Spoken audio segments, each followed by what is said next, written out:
Welcome to The End Is. Sigh. And Nate, are you sure you're ready for this? No. You'll do your best? Yeah. Losers always whine about their best. Winners go home and fuck the prom queen. So. Yep. And does that pertain to the movie we're doing today? No, that was just something I came up with. Oh, damn. Yeah, I Okay. know. No, yeah, totally. The Rock. As you know, we're in Cage month. Yes, we are. In anticipation of his new movie. The Unbearable Weight of Massive Talent. It sure is, which we will be doing next week. Spoiler alert. Yes. But anyway, I'm Todd. And I'm Nate. And this is the pod. We do weekly about movies that are underrated.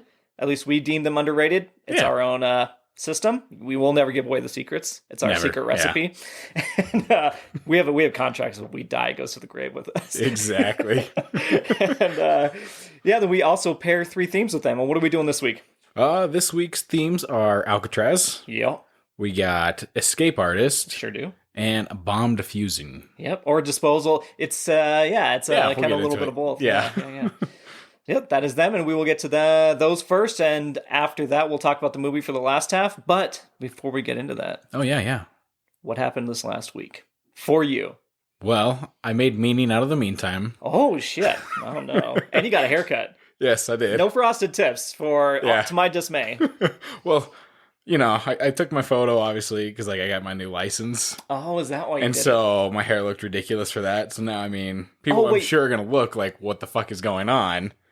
Oh, God. Why did you... He's dead-eye stares into the camera, guys, like a fucking... That is more of a booking photo. Like, that's like you're about to... That's like you're going into jail and you're off a meth bender. No, it's not even meth. That is a bath salts bender that you're off of on that picture. Well, the thing is, I tried to do my hair like Ace Ventura. Okay. But it curled down. It looked like one of the Who's from The Grinch. Oh, the Whoville? Yeah, it was kind of Venturist. I guess it's like tall, right? Yeah. That's so my hair just had too much weight for it. But besides the fact, trying to figure out how to break this to Todd. Oh, no. I know he already knows, but I went to Garden Grace. Oh, that's right. Yeah. I did know. Yeah. I didn't spoil it, but I did know. Yes. So I did that, and I also did 2 escape rooms. Motherfucker, now that one pisses me off. So, guys, we found out last week we failed the escape room. Uh-huh. The 2 escape rooms I did, I completed both of them. Oh, God. By yourself? No. With girlfriend? Yes. Just you 2? Us 2 on the first one. Okay. And then the second one we did was for her mother's birthday. Okay. And we completed that one. 4 6 people, of us that one? total. 6 of you? Yeah. Okay, so 6. I'll let that one slide. Yeah. Now, the 2-person one, was it easier? It was easier. It was... Were there somewhere it was like, shit, would we have figured it out, do you think? It was a tiny one. So it was supposed to be haunted and all that. And they only had a limit of 4 people for the entire room to kind of immerse you into it a little more. So it was meant to be a short team. Yeah. Small team. Yeah. But yeah, the room was, about the size of my closet. So. What? Yeah, that was it. Okay, then I don't feel bad about that one. Okay, that's only so many options you got in that fucking room. The other one, though. Ours had 3 fucking rooms. The other one was great. Like, the aesthetic behind it. What was it? It was like dealing with like Egyptian time. Oh, okay. Like trying to get like some time stone. In town? It was in Loveland. Okay, because the one that my friend Justin and I did in Fort Collins was also like Egypt. It was so difficult. Yeah. And Justin's a very smart guy, like logical. We got... How long ago was this? I don't know, a year? Okay. Is it... This is a different town. Yeah. But is it under where the Drunken Monkey used to be? No. Okay.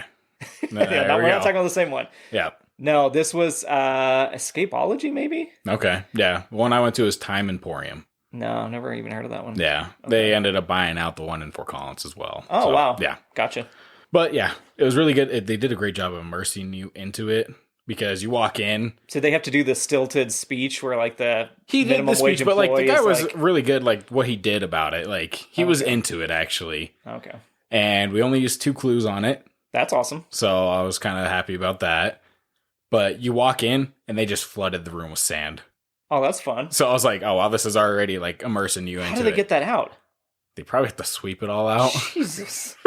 Don't work there, note to self. Yeah, but honestly, it was a great job though. Just putting you right in the scene right away. What if it just kept building up and it was like you could fucking die in here. What kind of waiver did you sign, Nate?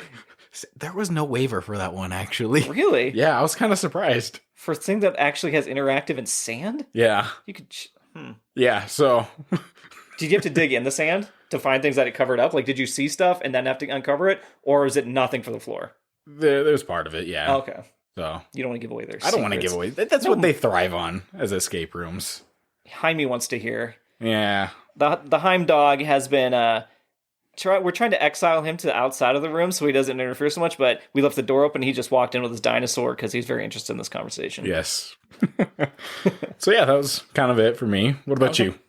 Oh, why didn't I not think about what I had done last week? I was like, oh, of course I did something.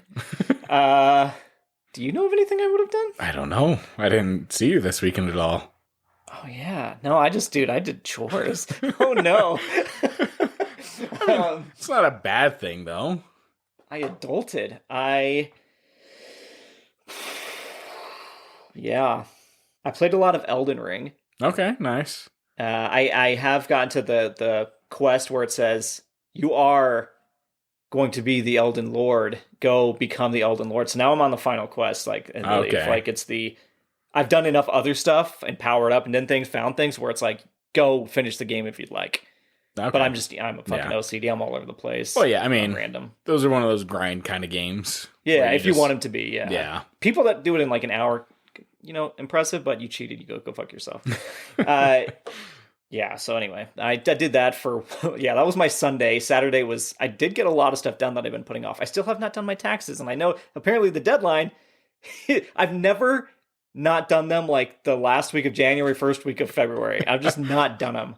So that I need to do that. All right. Well, it's coming up. Everyone remind Todd, do his taxes. 5 stars. Did you do your taxes? 5 stars. Audit this man, 5 stars. Please don't audit me. I don't make enough to audit me. On the way here, I thought of something. Okay, you hate the summertime heat, right? Yes.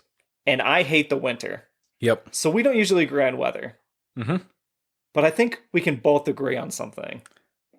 The wind fucking sucks? Yes, exactly. Yeah. Fuck the wind, man. It is horrible. You can't do anything outside. Like, it's just not enjoyable. No.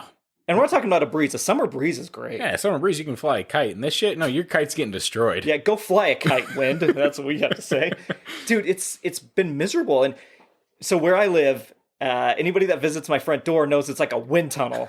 Yep. I can sweep it out, and then a wind breeze comes in and knocks all the leaves and trash from the neighborhood into front of my door. I look like a hobo. Whatever. No one's visiting me. So I've left it to rot away for months now, and I was like, fuck it. I went out 2 days ago and actually swept it. That next day, the worst wind we've had ever has started and not stopped. So it's back. It's all back. Dude, this is why I can't do anything. This is my life. Yeah, that sounds about right. You do something and then it just immediately redacted. It's done. Yeah. It's back to the way it was. It's Todd Karma, man. Karma starts with a K. It's karma. Guys, I got a bucket of leaves I go over there every now and then, just dump it. It's you with a leaf blower. It's just getting windy out here. Dude, I wouldn't doubt it. It's a fucking conspiracy. What else? I mentioned the drag brunch last episode. Yep. And that was for a coworker's birthday. Mm-hmm. And I talked to one of my other coworkers has started listening to the pod, so thank you, A.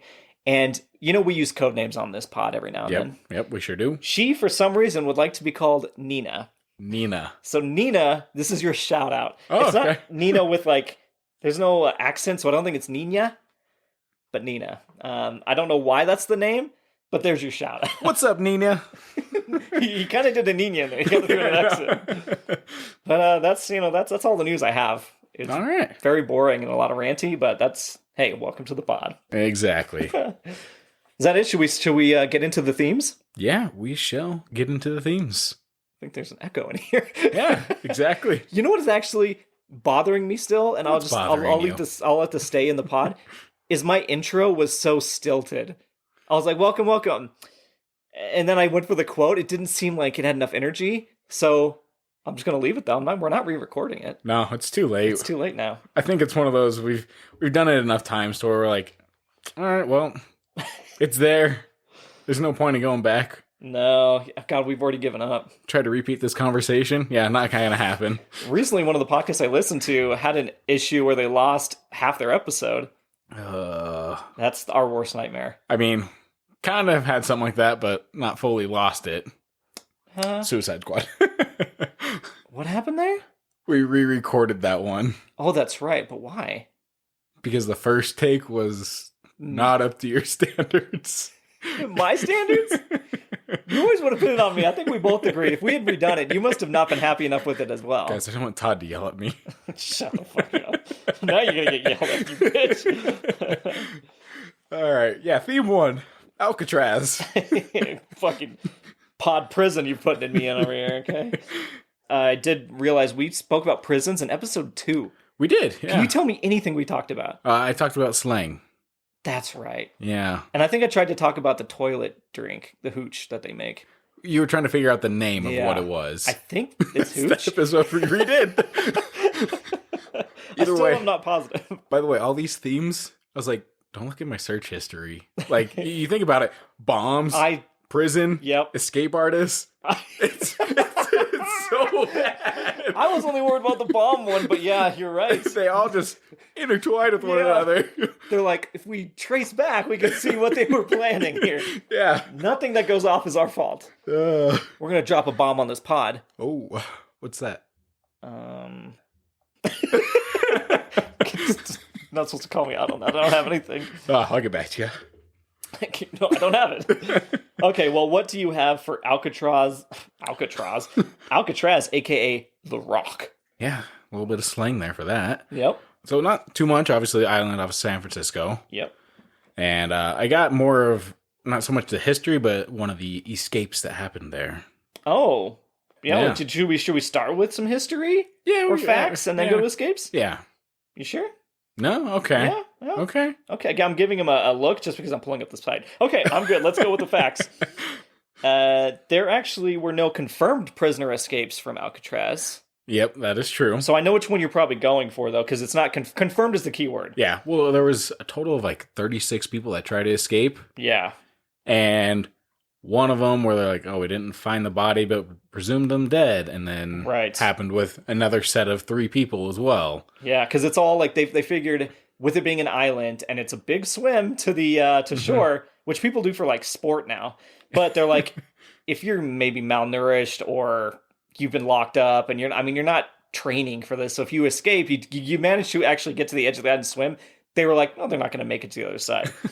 But yeah, so it did say a total, this is history.com. So guys, we only go to the best sources. You know that from our history. A total of 36 inmates put the supposedly escape-proof Alcatraz to test. Of those convicts, 23 were captured, 6 were shot to death, and 2 drowned. Supposedly. Yeah. The other 5 the other 5 went missing and were presumed drowned. So yeah. Not supposedly for the first week. Those 2 did die. The other ones presumably drowned, including Frank Morris and brothers John and Clarence England. Is that who you're talking about? Oh, yeah. Okay, so I'll stop reading that one, but that is the general idea around that. Alcatraz is named for seabirds. So you've heard of albatross and stuff. This is Alcatraz. And so it said, before criminals became its denizens, the windswept island was home to large colonies of brown pelicans. When Spanish Lieutenant Juan Manuel de Ayala became the first known European to sail through the Golden Gate in 1775, he christened the rocky outcrop La Isla de las Alcatrazes, meaning Island of the Pelicans. The name eventually became anglicized to Alcatraz. With the inmates gone, gulls and cormorants? Guys, I don't know my birds, are now the most plentiful inhabitants of Alcatraz. Well, so pelicans got a bad name for themselves already because of the prison. They prison water in their big gullets, all right? Does that make any sense for anybody? So I did learn that after the prison stood dormant for 6 years, Native American activists occupied Alcatraz. Did you have some information on that too? I heard about it. Okay, yes. Following 2 previous brief occupations, a group of nearly 100 Native American activists led by Mohawk Richard Oakes took over the island in November of 1969. And it was part of, they cited a treaty from 1868 that was like, you can grant unoccupied federal land to Native Americans, which makes sense, dude. The protesters, because we're asshole white people, demanded the deed to Alcatraz in order to establish a university and cultural center. Yeah, didn't they try to buy it back? Yeah, so it says their proclamation included an offer to purchase the island for $24 in glass beads and red cloth, which was the same price reportedly paid by Dutch settlers for Manhattan in 1626. So they're like, okay, they got it for that. Can we? Right? Yeah, so the protesters were trying to make a point. Like, dude, I think did I read that weird where I almost like made it sound like the protesters were the assholes? For a second, yes. Oh, no. Guys, that's not what I meant. I'm saying the white people bad. Yeah. Because we were like, no, nobody gets that island, even though they're citing a treaty. The protesters were like, let's make a cultural center, let's make it all cool. Yeah. So don't take me at my tone. And, I mean, it says, the military prisoners were Alcatraz's first inmates. And it actually did say that inmates requested transfers to Alcatraz. And I didn't realize this, but it says, tongue-in-cheek here with them, while Alcatraz was certainly not Club Med, its tough-as-nails reputation was a bit of a Hollywood creation. The prisoners' one-man-per-cell policy appealed to some inmates because it made them less vulnerable to attack by fellow jailbirds. Alcatraz's first warden, James A. Johnston, knew poor food was often the cause of prison riots, so he prided himself on serving good food, and inmates could return for as many helpings as they wanted. Inmates who behaved had access to privileges including monthly movies and a library with 15,000 books and 75 popular magazine subscriptions. Overall, some prisoners considered the conditions inside Alcatraz to be more attractive than at other federal prisons, and several asked to be moved there. Wow. I did not see that one coming, to be perfectly honest. But yeah, big library. That's awesome. I mean, it makes sense with you don't have a cellmate. Mm-hmm. Like, I mean, because obviously people are the real problem with prison. Yeah. It's not that, I mean, yes, obviously you're taken from society, you're stuck here, you have to serve it out. Unless it's a life sentence, right? Your biggest fear is the other people in prison, which is not supposed to be the point of prison. It's supposed to be about, we talked about it, rehabilitation and shit like that. And it's just not. It's just the fear of threat. Yeah. But yeah, anyway, that's kind of some good facts about that, but I'll let you get into the breakouts. Yeah. So I just have the one breakout. Okay. Which was Frank Morris and the England brothers. Yep. And there was another person in there as well. Alan West. Alan West? Mm-hmm. From The Flash? No. I thought this was a comic book tie-in. No. Did you even make that the name was the same? Well, you're thinking of Barry Allen. But Alan West is the name of like the couple, right? When they get together. Iris West and Barry Allen. They always say that like that's the couple they ship. All right. I'm not a big Flash guy, okay, Todd? Tell that to the people at the park, Nate. Get it? Going to Alcatraz, bitch. No, anyway, get back to it. Either way, their escape was in 1962. Okay, yep. Mm-hmm. And they both went, like the England brothers, they're in cells next to each other, which is kind of weird. Oh, well, we did know the wardens were kind of nice. Yeah, so it's like, it's very nice of them to put the brothers right next to each other to where they could still talk. But there's going to be some cahoots going on there. Right. I don't know. But either way, they also, like 6 months before they started their escape, they had to start planning at that point. I mean, I can't imagine like all the thought process going in between it of like, all right, how are we going to escape? It's all you got to do, man. Yeah. Put that time to good use. So they started pretty much digging out of their cells to start off. But before that, they would start gathering tools from whenever they possibly could. Right. There was a point where they got an old vacuum. Jesus. And hair clippers. Well, how do you get hair clippers? I don't know. Either way, it was like they used those. They used the motors in there to make drills. That's impressive. So it's one of those things like they're very fucking smart in all the shit they were able to do. How do you get a chance to make a motor and that the guards are just like da da da da da da? Yeah. Well, I mean, throughout the entire time in the 6-month process, they gathered like 80 tools. Wow. But that's just like stuff they made or just took in general. Right. And I was like, God, that's a lot of freaking tools just to amass. And no one to be like, hey, where'd the screwdriver go? Or, hey, where's the pickaxe? When were you keeping that? That's my question. Like, are you becoming a little bit of a hoarder? I see there's just a pile of tools. We're just going to let that slide. Yeah. Okay. So they also would end up breaking out of their cells. There was 3 of them, Frank Morris and the England brothers. Right. They made it out of their cell, and they had like another area, I guess, they were able to go to that the guards couldn't see because inmates weren't there, so it made sense of why would a guard watch over this place. Okay. And their big lookout was Alan West. He was the one always in the cell watching. Ah, okay. So he never actually got to leave with them? No. Wow. He got played screwed. To be a fool. Yeah. They also they took the hair from the barbershop, from the clippings. Okay. And they used that to make dummies of themselves to lay in the bed at night. God so that damn. way it looked like, people laying there. Granted, I'm sure like close up, you look at it, it doesn't look like anything. But if you're walking through in the dark and you're like, all right, there's a body. Yeah, exactly. You're not really trained to be like, that's a little lumpy of a body, right? Getting a little lumpy there, Mr. Anglin. Yeah. So how did this actually all play out? So it pretty much played out of them getting into that other room, and then they started digging their way out through the roof, is how they were working their way out of there. Okay. They also built rafts with raincoats that they gave to prison inmates. Okay. And so those had to go missing too. Yeah. Well, apparently all the inmates, they had to get a lot of raincoats in order for that to work out too. Right. So there's the island is a self-contained place, so you're not just like, man, we got to order more raincoats. We've lost all of them. Yeah. What? It's the island. Where are they? It's not the biggest island I've ever seen. What do you guys keep doing to it, huh? Oh, I ripped it on that barbed wire again. Where'd it go? I just threw it into the wind. What?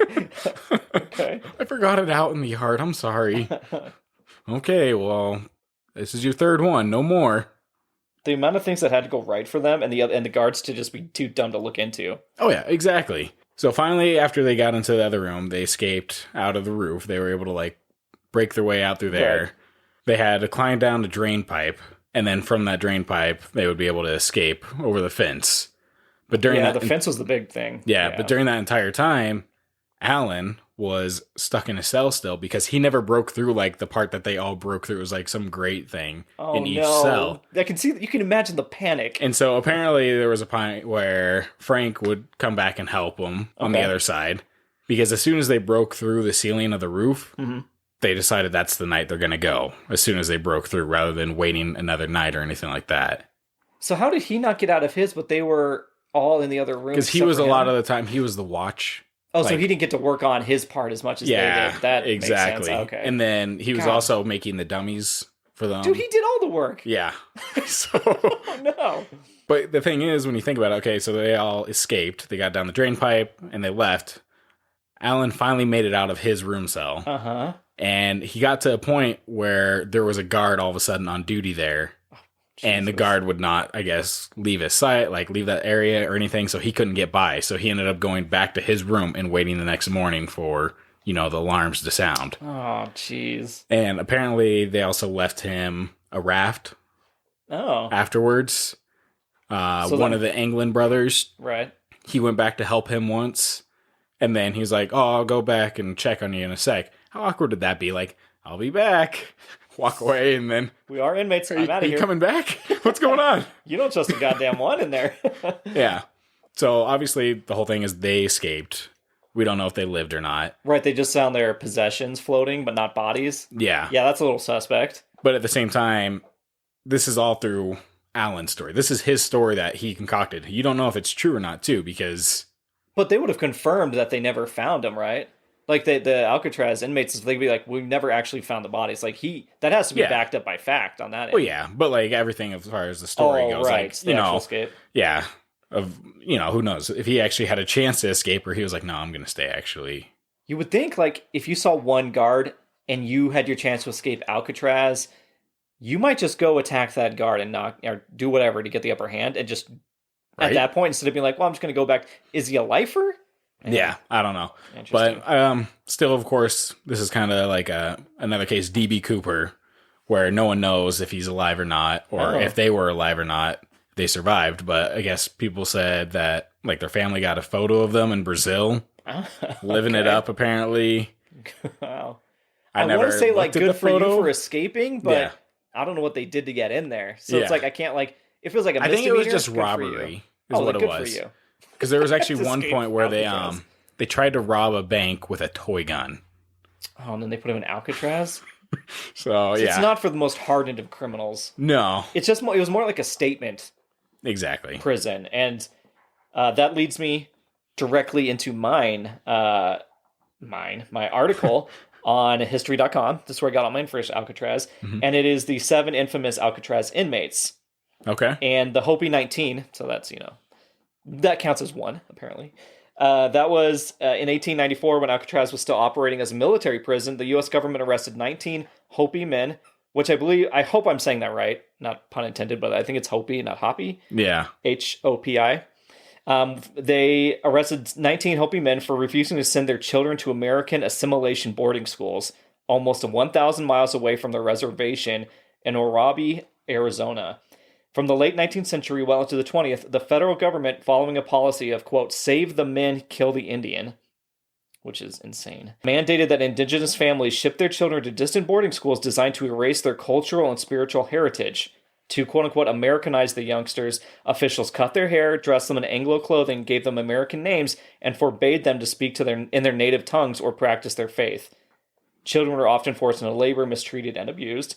To assure compliance in native communities, the government used bribery, coercion, and force. One tactic was to install agents to report non-cooperative parents. The 19 Hopi men arrested for refusing to give up their children spent a year at Alcatraz in squalid conditions, in part to send a message to others about non-compliance. So, government douchebaggery. Yep. News outlets at the time sided with the government, leaning into racial stereotypes and downplaying the Hopi men's ordeal. One San Francisco paper called them murderers and crafty redskins, I hate to even quote that, who refused the civilized ways of the white men. Another described their days as leisurely and likened their meals to those of any ordinary second-class hotel. Adding insult to injury, when the Hopi were released, officials told them they wouldn't need to send their children to the assimilation schools after all. So, that's yeah. And then you got Frank Lucas Bolt, who has been documented as one of the LGBTQ prisoners in Alcatraz. Then you've got Al Capone. Yeah, that's the biggest name that pops out of there is the Chicago-based mobster. You've got Robert Stroud, aka the Birdman of Alcatraz. Did that pop up for you? Popped up a few times. Yeah, I heard of that. Yeah, where he was the most dangerous and notorious prisoners in America, with a rap sheet decades long.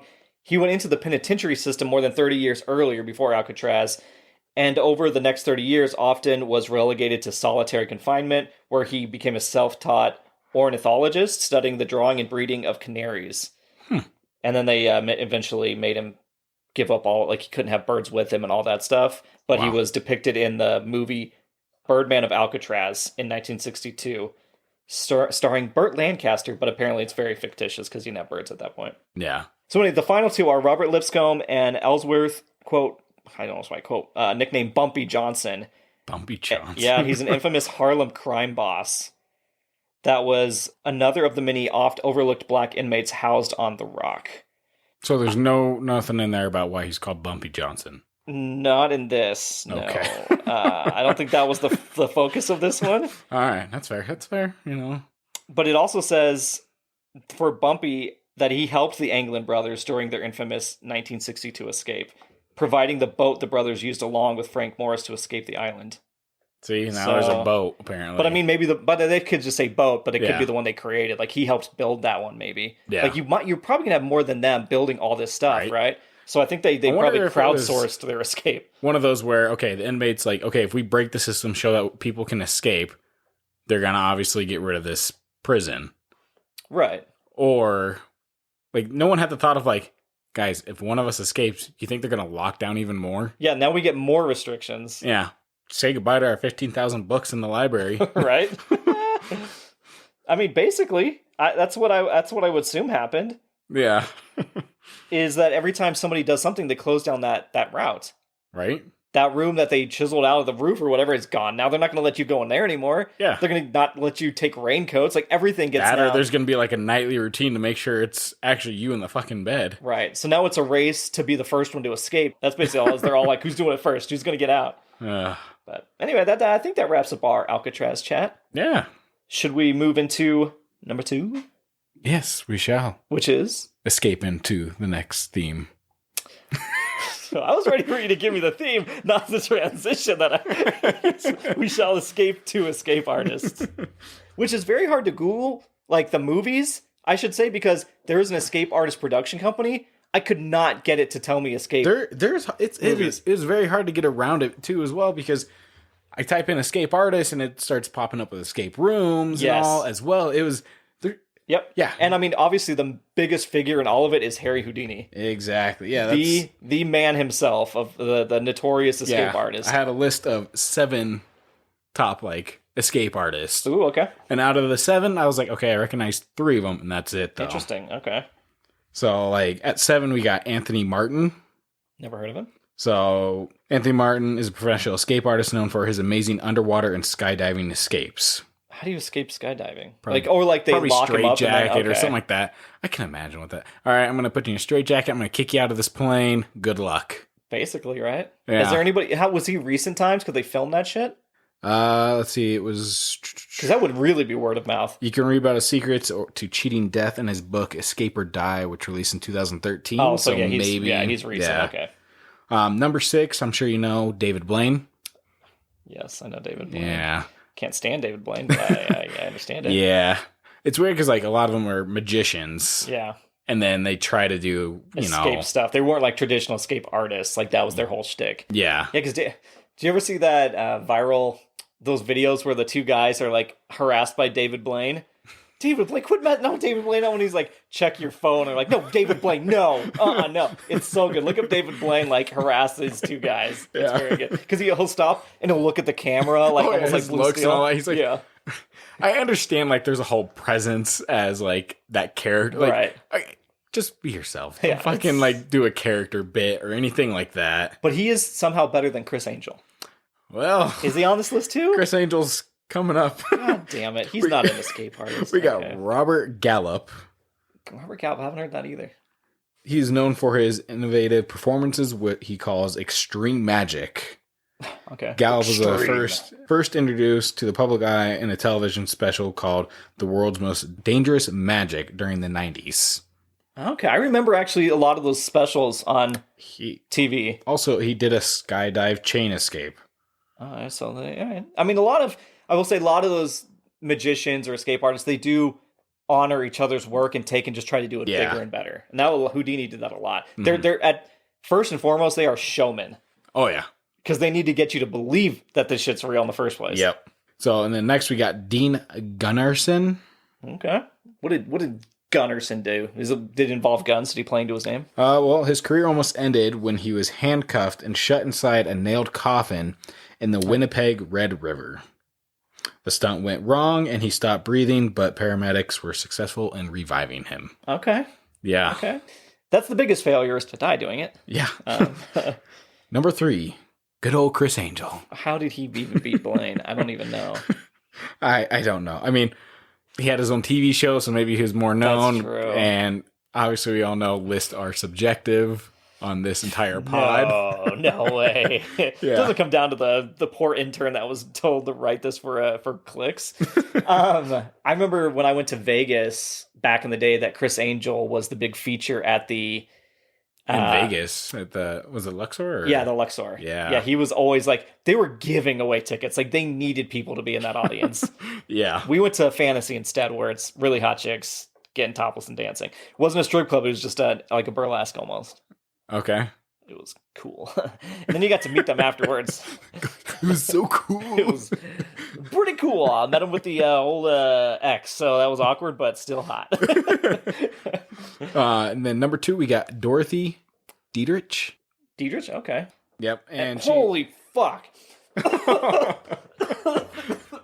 I think Heimdall just ripped ass on the pod, guys. Dude, I went to not say wow, as in I'm surprised it was a and I swallowed it.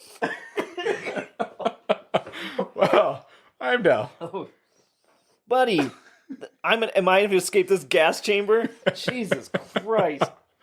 Well, you know why it doesn't smell in this room? Because it's in my lungs now. Oh, you're welcome. All right, go on. Back to Dorothy. Sorry, Dorothy. Okay.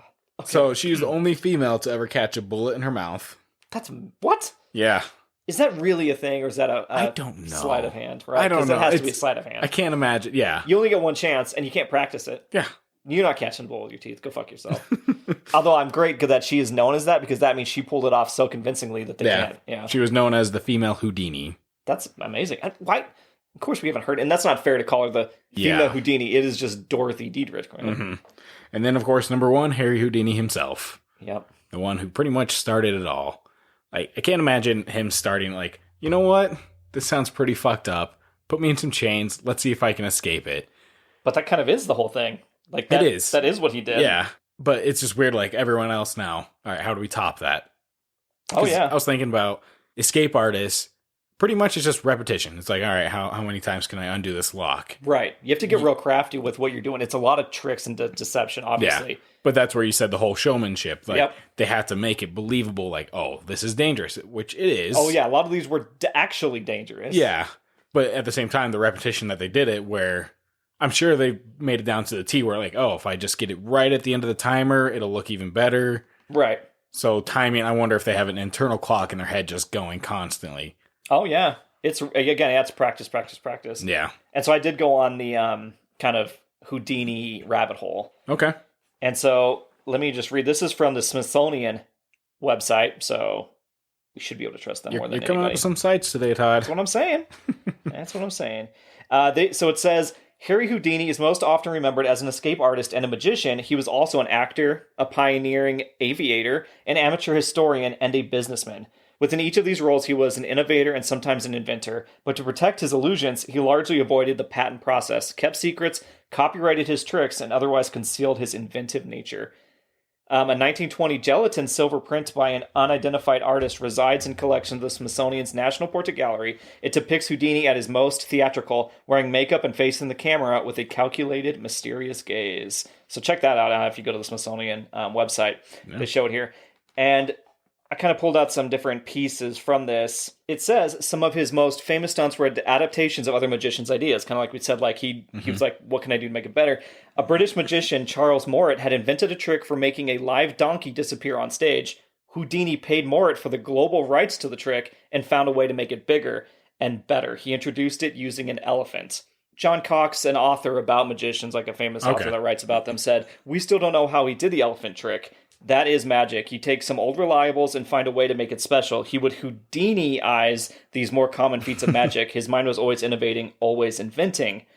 And they said, like, while hidden detaching panels and rope-slicing blades have been found in some of Houdini's surviving inventions, most of his secrets have remained just that, secrets. Even 90 years after his death on October 31st, Halloween, baby, 1926, from complications of appendicitis, much is still unknown, says Teller of famous group Penn and Teller. Yeah. And I thought the whole thing was like he got punched in the stomach or could withstand, and that's what he died from. So maybe it's like a mixture of like appendicitis being ruptured because he got punched at the right time. And then it says one of his best known escapes is his Chinese water torture cell, where Houdini had his ankles locked into a frame from which he was dangled upside down over a tank of water. He was lowered headfirst into the water and locked in place. To prevent anyone from copying his act, Silverman, who's another reference in this article, tells of how Houdini gave a single performance of the trick as a one-act play in England before an audience of one. This allowed him to file for a copyright on the act in August of 1911, which legally prevented imitations without explaining how the trick worked. Damn. So he was as smart as fuck. The fact that he bought rights to the donkey trick and to this here. Yeah, because it says the number of people who actually saw Houdini in person escaping from the water torture cell was far smaller than the number of people around the world who revered him for it. He was a master of drawing media coverage to his exploits. Yeah. Like they said, he's a businessman. And honestly, think about all of our famous, again, magicians. It's unfortunate it's not just escape artists, but that's how they do it. It actually says he did a film that was kind of, he lied about different ways. Like there's a first robot antagonist, but it's just a human in robot makeup, and it's like, so he would just say shit and hope to get away with it. I mean, it's funny because like you get that kind of name for yourself and what you do. I'm sure he could have said shit and people were like, oh, that's believable, right? Yeah, no, 100%. And it definitely was an era thing as well. Like that back in the day, you couldn't really see everything. There wasn't cell phones everywhere. Media would report one story and it would go across the nation. That's all you read for a week. Like, you could really make a big deal if you played it right. Oh yeah. Now you would just fucking debunk that shit, and it sucks because there'd be a million YouTubers and probably podcasters that are just like, well, this is how they did it. And it's like, don't ruin the magic. Oh yeah, exactly. Like, it's one of those things like watching magicians and all that and escape artists. It's incredible. Like their thought process behind it. Okay, how do I get here? How do I do the sleight of hand? How do I trick their mind to think this rather than this? Yeah. So, have we mentioned before when we were in, I think we did when we were in Old Town and we saw the sleight of hand magician with like bread and stuff. We were watching them live and we could not, we were there, we were in behind the person and we couldn't tell how they fucking did it. Yeah. That's always the best. Like, yeah, if you find a street performer magician or anything like that, that's really just starting to get their footing or trying to figure out, they're in it. They're like, I got to make sure this shit is believable they're doing from it all in a angles. live audience like that? Yeah. Ugh. And to finish off kind of like his stuff in film, Houdini said that no illusion is good in a film, as we simply resort to camera tricks. So it's like nothing looks cool because it's just, you can just say you manipulated it from behind the scenes, right? He says, and the deed is did. Like, once you do the trick, the deed is did. Like, it doesn't matter. Like, it happens. It can be played up from a camera angle. You can't, like, you lose that. And so that's what kind of helped end the phenomenon of professional escape artists, because everything could be disproven, be like, oh, well, they just cut around that. You don't actually have an audience there, or you didn't get to see them when they moved to this spot, or he tried that 10 times and they just gave us the best shot. Like, it really ruined kind of that ideal. Okay, which makes sense, yeah. Do you have any more, or should I go into the biggest failure that I read? I mean, yeah, you can go for the biggest failure. It's... This one made me laugh. And there's actually a video. If you go to bbcnews.com, look up Mike's Pope, who was a Belgian performance artist, and he had his leg shackled to a chain that was secured in the center of a giant marble block. And this happened in 2017. He spent, this performance artist spent 19 days chipping away at it before giving up and having someone else use a saw to cut the chain. So he spent 19 days, you can watch him chipping at it, little pieces, and he just gave up. And so then they have you can watch him tell the camera that he didn't consider it a failure. He says, quote, "The block was symbolic of history, the history of art, which I am trying to free myself from. I discovered that this is not possible to free yourself from the history of art. It is a burden which I must always carry. This is the symbolic meaning of the marble." Which sounds like he had 19 days to think of an excuse. Yeah, pretty much. Failed. As soon as he realized he was failing, he's like, okay, what do I got to think of here? What's going to be my out? What's going to really make people be like, whoa, never thought of it that way. Right. What could really, like, what sounds like I put thought into this before I did it, right? Yeah. This is the plan the whole time. No. And I was like, if he really wanted to fake that, or he would have chipped something into the marble that, like, you got done, he goes, look at what I did. You'd be like, oh, fuck, you actually, like, chipped this whole thing in there. Well, yeah, because the fact of, like, he's like, okay, how much time do I allow to pass to make it believable now that I've done this? And he came up with that on, like, day 15 and was like, I'll give it, like, 4 more days. Oh, my God, that was probably my favorite. And it also made me think of another failure, which is Joe Gatto. And Impractical Jokers. Yeah, that was season 3, episode 2. Yeah, it's punishment. Yep, called The Great Escape, where they put him in the straitjacket, put him in water, and like escape, and you can't do it in front of a live audience. Yeah. So look that up. That was good. And for like I guess legit movie, and I couldn't find too many, obviously, because there are a ton, but the Google search is very convoluted because so many things go around it, like we talked about. I always loved the explanation from The Prestige by Michael Caine as Cutter. Yeah. And this is kind of like the third act. And the Prestige is about escape artists. Mm-hmm. Like, they are magicians, but a lot of their stuff is escape magic. Yep. And he says, every great magic trick consists of 3 parts or acts. The first part is called the pledge. The magician shows you something ordinary, a deck of cards, a bird, or a man. He shows you this object. Perhaps he asks you to inspect it to see if it is indeed real, unaltered, normal. But of course, it probably isn't. The second act is called the turn. The magician takes the ordinary something and makes it do something extraordinary. Now you're looking for the secret, but you won't find it because, of course, you're not really looking. You don't really want to know. You want to be fooled. But you wouldn't clap yet because making something disappear isn't enough. You have to bring it back. That's why every magic trick has a third act, the hardest part, the part we call the prestige. Mm-hmm. And that is... It's Christopher Nolan Prestige. You go watch that shit. Yeah, that's not movie. Underrated. It's weird because those 2 movies. Well, not 2 movies, but the 2 movies that came out at the same time was The Prestige and like The Illusionist, which I love The Illusionist as well. They're both really good. Yeah. But The Illusionist uses real magic. Yeah. While The Prestige is totally sleight of hand and shit. Exactly. But The Illusionist is with Ed Norton and another Jessica Biel, and so like The Prestige was obviously Bale and Hugh Jackman, but Scarlett Johansson. Yep. And so, yeah, that it had a bigger stack. It has bigger budget, but the Illusionist is well worth watching for just kind of the fun of it. Yeah, it is. Yeah. Yeah, I think that's it for Escape Artist, right? Yeah, I don't want to drop a bomb on you, Nate, but... Let's escape this conversation. No. No, it's time for bomb disposal, you son of a bitch!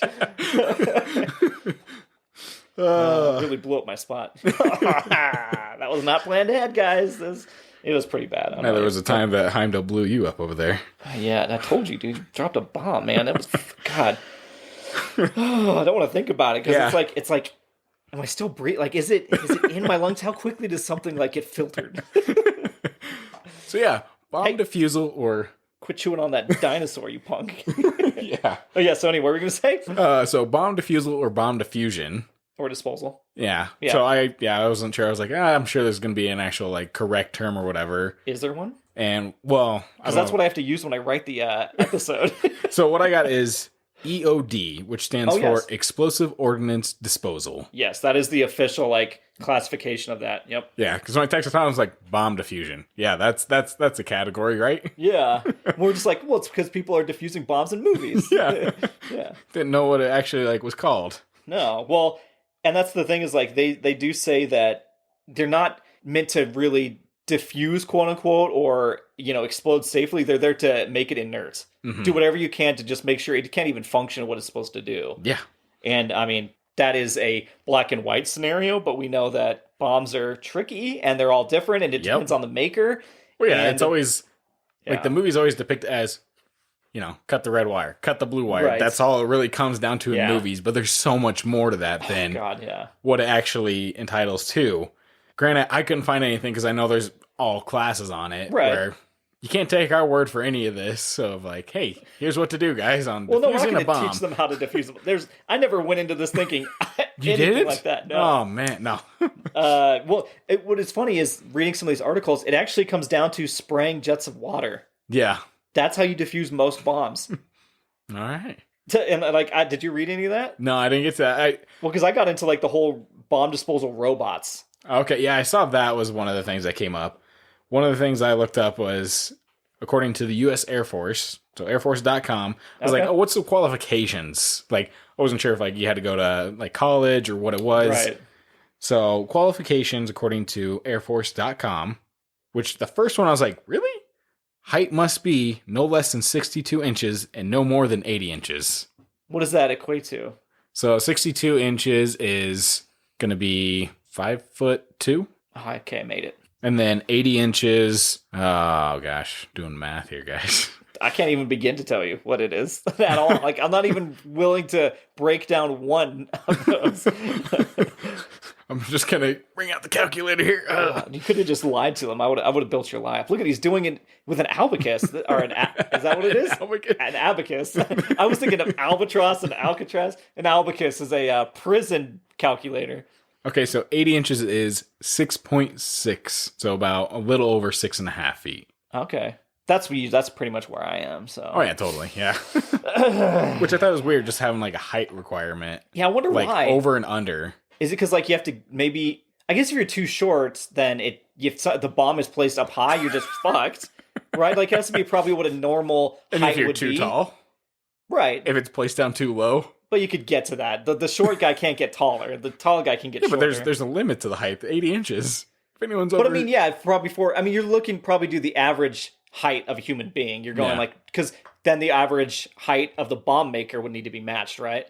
You're probably not finding too many 6'6" bomb makers or 4.2. I mean, I don't know. Is there? I have no idea. Now, I'm like here trying to like be nice to bomb makers. Yeah, you're really just like, oh man, guys, don't bomb me, please. I'm sure there are outliers of the tall and short that have successfully made good bombs for the military. But the average, I'm sure, is what they're trying to go for. So that was the one that just kind of threw me off. The rest kind of seemed pretty general. So, successful completion of the EOD physical ability and stamina test. Oh, okay. So, like, how long you could probably be under pressure to be doing that shit? Minimum score of 30 on EOD selection model. Normal depth perception. I'm like, yeah, you probably got to have... Perception's got to be pretty key there. Yeah. You're not having, any eye issues, you're done. Yeah, no record of claustrophobia. No record of emotional instability. God, good luck reading out anybody. Whoever signs up for the bomb disposal has emotional instability. Oh, yeah. That's the thing. You have to be either... I thought you're either a psychopath or you got signed up for the program. Like, you went through everything else with everybody, and they said, hey, Johnson, you're actually... would you be interested in joining this other program? And you go, fuck, I'm now defusing bombs. I didn't draw a straw for this. So, and then, physical requirements being like personal physical standards. Yeah, like normal military. And then completing the classes, ability to receive and maintain a top secret security clearance. Okay, makes sense. And then ages between 17 and 39. Don't give any 17-year-old the ability to defuse a I know. When they said 17, I was like, what? I'm going to age out of bomb defusing. Well, if there's a draft, I ain't going to be defusing bombs. What? My phone just went off. There is a draft. Fuck. And the algorithm has picked up that we said bomb a lot, and I'm perfect fit, apparently. Looked up that hand. Hey, you no meet the height requirement. Oh, yeah. Seems to be single, lives... Yep, he's going to be defusing the bombs. If he goes, no one's going to miss him. That's what it says. Okay, great. Well, going on to that, too, a little bit. Like, kudos to the people that do it, though. Because the fact that they're like, all right, this could blow up any moment. Mm-hmm. Like, this is my life right here in a job. Yeah, because every time you get the call, it's like, well, this might just be it. Mm-hmm. I'm done after today. Yeah. Well, I mean, even though they have, like, the suits and all that. Oh, that's not going to save them. No. They could lose a limb still, anything. They're putting their life on the line. I read about the EOD suits, and it says that the current system, it's kind of like an Iron Man ranking here. MKV/VI, so the MK5/6, was introduced in 2004 and was a combined Mod and P aerospace project. And the only part of the body that has no protection at all is the hands, which makes sense. Yeah. But even that makes me cringe, because I'm like, if you were completely covered up and your bare hands were just messing with a bomb, I'd be like, the entire time picturing my hands are just going to be missing. Yeah, you're going to have nubs. Yeah. That's it. And like, the thing is, what also led me down the rabbit hole, technology has come a long way, so I could get artificial hands that work just like normal, then just use those. Why don't they have artificial hands? Rather than them possibly losing their actual fucking hands. Put your arms so they go, like, they end in a fist, and they control hands that are longer. Nah, they don't got that kind of budget. You know what they're going to give you? They're going to give one of those things that, like, extends so you can grab shit off the floor. Those quads. I love those things. Remember when you were a kid, you always want one? Because I can just sit here and you... No one ever does it. It gets so annoying, but... Yep. But, I mean, obviously, elderly people use them a lot. Oh, yeah. Well, obviously, when you had it as a kid, you're like, oh, I'm going to grab my soda can with it. And it wasn't enough. And then, oh, shit, it spilled. Yeah, it just falls over and you're like, well, that was not worth anything. But it always sounds cool. It does. Yeah. Well, so should I go into, since we're talking about artificial stuff, let's go for bomb disposal robots. This was from the BBC.com, and it says, these robots operate as a remote presence of the bomb disposal experts, of course, are quote-unquote bomb doctors, as they are known in the British Army. Okay. That's my favorite term for them, bomb doctors. Those are bomb doctors. The key to modern bomb disposal operations is to render the explosive ordnance device inert without causing it to detonate. So they used to be... The original robots were like almost, it was called like wheelbarrows and stuff. They would actually push cars or move into safe space where they could just explode. Okay. But they were like, that's probably not the safest thing, and we can't. More bombs got sophisticated, and if you tampered with them, they went off then. Mm-hmm. So that was no longer an option. And so it says, bomb disposal robots typically achieve causing it to not detonate by firing a high-pressure jet of water at wires on the device. An explosive device usually requires a power supply to detonate. So disrupting this wire means the circuit is broken and thus rendered inert, if not safe altogether. However, some devices have secondary systems that, like I said, that can cause the device to explode if it is tampered with. This is why bomb disposal is best carried out by a robot. Initially, the controls of these robots were complicated, requiring specific training. Now, game controllers, games console controllers are being used to operate them. Just imagine someone with a PlayStation controller. Well, honestly, that's what it sounds like. Shit, my battery's dying. God, yeah. Don't use the PlayStation ones, for the love of God. I was playing Elden Ring, and I was about to hit an enemy from behind, and these things kill you so quickly. Oh, yeah, I've seen and I went to swing, and it didn't work, and it said, controller died. And I went... But my character's just standing behind it, doesn't know I'm standing there. I had time to get up, change out the controllers, and then then activate it. I was like, oh my God. So what he just mimicked was him grabbing the controller. Like, he was sneakily grabbing the controller. Yeah. Trying not to move. Like, not to turn it on by accident. I don't know. Guys, this is Elden Ring. You got to take it seriously. Every move is your last, okay? I was a bomb defusing expert in that moment. But anyway, that ties game. So we are experts with controlling robots. I could control a robot with a fucking PlayStation. I mean, yeah, we do that shit Would all the time. I trust myself? No, not in real life. No, I'm talking about like fake bomb disposal. Yeah, guys, we're totally. There is one video game out that I want to try. It's Keep Talking and No One Explodes. Oh God! And pretty much, it's one person has the bomb in front of them. Yeah. The other person has like pages upon pages of notes. Oh, I can't stand And that. it's pretty much like, okay, here's what I'm looking at. I'm looking at a system that has symbols, and you have to describe the symbols. They look it up on the piece of paper. We've tried to do the Jackbox version, and we've died. Yeah. That's hard, dude. Okay. I mean, maybe that's a podcast episode. Once again, one of our promises we'll never keep.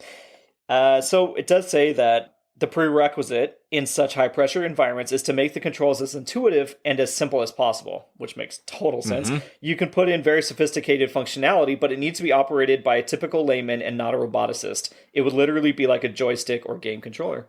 So, yeah. It makes it sound fun. Yeah. But to go back to the explosive ordnance disposal, the EOD, it does say that they utilize RSP, which is another acronym, and it means Render Safe Procedures. And that's a type of tradecraft protected from public dissemination in order to limit access and knowledge, depriving the enemy of specific technical procedures used to render safe ordnance or any improvised device. Makes sense. Yeah, so another reason for keeping tradecraft secret is to hinder the development of new anti-handling devices by opponents. So it's like, obviously, if the enemy has thorough knowledge of specific EOD techniques, they can develop fuse designs which are more resistant to existing render safe procedures. So yeah, you're just trying to stay one step ahead.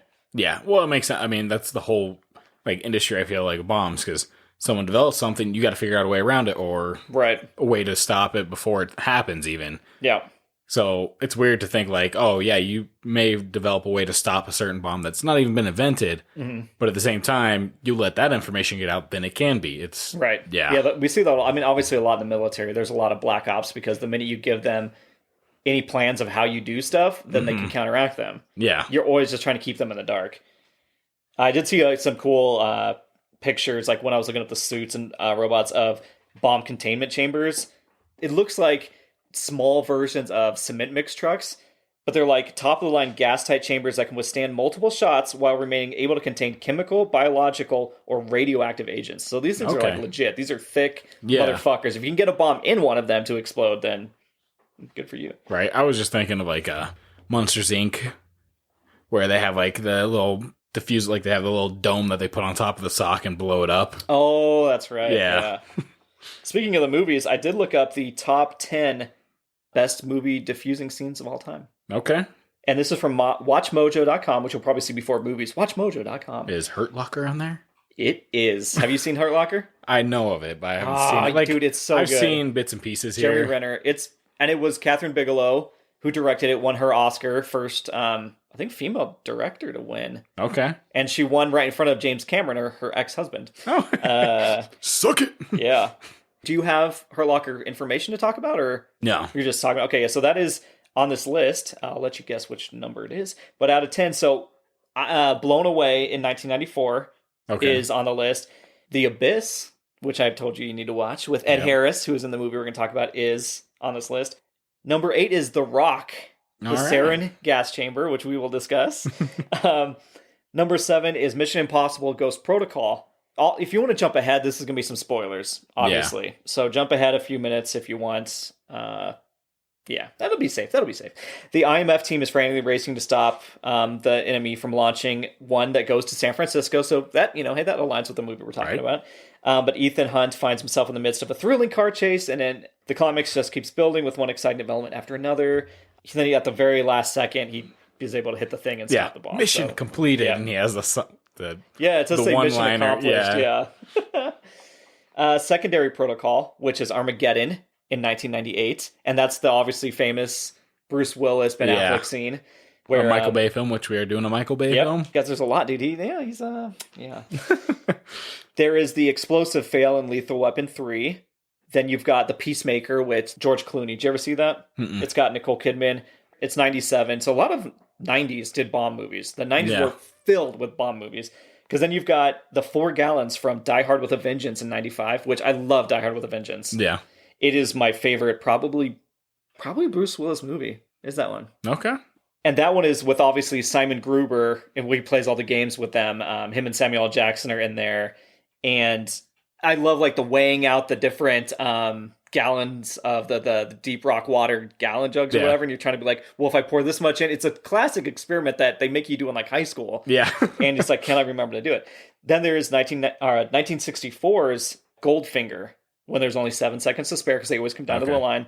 And number 1, 2008's Hurt Locker. All right. And that is the car bomb. Yeah. And you know what? Nate, I've seen bits and pieces of it, so it does say like he's wearing the bomb suit. He does like it's like the most realistic version of bomb disposal that we've seen. Well, yeah, I feel like movies. When you bring the realism into a movie, that really just it helps show the stakes of what it is actually. Yeah, and so I mean, he starts with it, but he's trying to, because it's inside a trunk that's full of explosives, and he actually is like kind of a showboat, and he's like, I need to be comfortable. He takes off all the suit. Yeah, that's like if I fuck this up, I'm dead. They're just watching him, like his crew, and just like, Jesus, dude. Mm-hmm. But it's very good. It does keep you on the edge of your seat, as they say.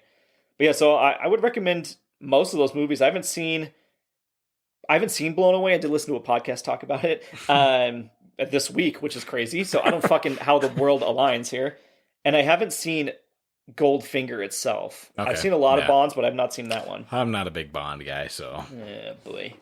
Yeah, boy. There are some underrated Bonds out there, I will say. So you decided you would never join a team like that? No, I don't think I could. It's too one thing. Like, it's like I won't go skydiving. It's too one time and you're gone. I'd go skydiving. All right. Well, I'm gonna record you falling out of a plane, screaming bloody murder. In a straight jacket, so you have to do an escape too. Oh shit, straight jacket. Well, see, I'd rather be in a straight jacket than chains, though. Chains, you're gonna fall faster, so yeah, I'll take the straight jacket over the chains. Well, you fall at the same speed, right? Isn't that the relativity thing? Like a pound of feathers is gonna fall. Is that not the same thing? You fall faster if you're bigger, or do you fall at the same rate? Well, I was thinking because like one of the escape artists had chains attached to him, the other one had just a straight jacket. But isn't that science that you're gonna fall at the same rate as them? But you weigh more with the chains. But it doesn't mean you fall faster, right? You would sink through something faster. But isn't the pound of feathers falls is the same as the pound of chains? Like a pound is a pound. You'd fall at the same rate. Well, yeah, okay, yeah. Pound. So I guess if the weight you're talking of the straight jacket is much lighter, like just a straight jacket instead of rather just chains. Chains are going to weigh more than the straight jacket. Guys, this was a total ruse. This was a science chat by me just to prove that Nate knows what he's talking about. Guys, I feel good about myself. All right. This is why Todd doesn't bring up science. We use Live and Live Journal and things like that to tell us all of our science facts. But technically, I'm right on the falling thing. But yes, a pound of feathers and a pound of bricks are gonna fall the same. Why do I still feel like I'm half right on this? I don't want to get into it any further because I don't want to be schooled. But there's something to this. No, it's not. Enjoy this conversation we just had, everybody. If anything, I'm willing... seriously enjoy the fact that he said a feather's gonna fall as fast as you are. Well, when I said a pound and a pound, then that's when I caught myself, because I knew what the theory I was talking about. But if I left it there, then ridicule me. Well, fine, ridicule me either way. Ridicule me, because I'm cooler than this. Let's talk about things I do know. Yeah. And that's movies. The movie of the week, yeah. Which is... It is going to be 1996's... The Rock. Yeah. Oh, even got the Sean Connery voice in there and everything. The man himself. Wow. It is insane. This movie is 90s to a T. Oh, yeah. Everything that happens in this is Michael Bay right after he did Bad Boys. Yep. But before that, all he did was music videos. This was only his second movie. Mm-hmm. And you can tell. Yeah. But it's got all the trappings of Michael Bay. It's got all the trappings of a fucking Nicolas Cage movie. As we said, this is Cage Month. We're representing him. He is the lead in this, but Sean Connery is also like a co-lead. Yep. And then Ed Harris plays a big part. But yeah, so obviously directed by Michael Bay. Do you want to go through kind of the cast, or do you want me to do a synopsis first, which is from the back of the DVD? Oh, is it good? Or you like? Yeah, I mean, it's straight from the DVD. Let's do the synopsis. So it does say, Hollywood superstar Sean Connery from The Hunt for Red October joins Academy Award winner Nicolas Cage from 1995's Leaving Las Vegas in the action-packed thriller of the year, The Rock. All of San Francisco is taken hostage when a vengeful Ed Harris, the general, seizes control of Alcatraz Island, threatening to launch missiles loaded with deadly poison gas. With time running out, only a young FBI chemical weapons expert, Cage, and a notorious federal prisoner, Connery, have the skills to penetrate the island fortress and defuse the lethal situation. Edge-of-your-seat suspense and unstoppable action explode off the screen in this must-see motion picture event. All right. So, yeah. Hell fucking yeah, word to The Rock. Do you understand why it was such a big movie for its time? Yeah. And why people quote it and... Oh, yeah. Because watching it, I laughed, but I also was like, this is fucking awesome. You put yourself in, like, that time era. Yeah. It makes sense. Yeah. I knew it how doesn't age well. No. At all. No.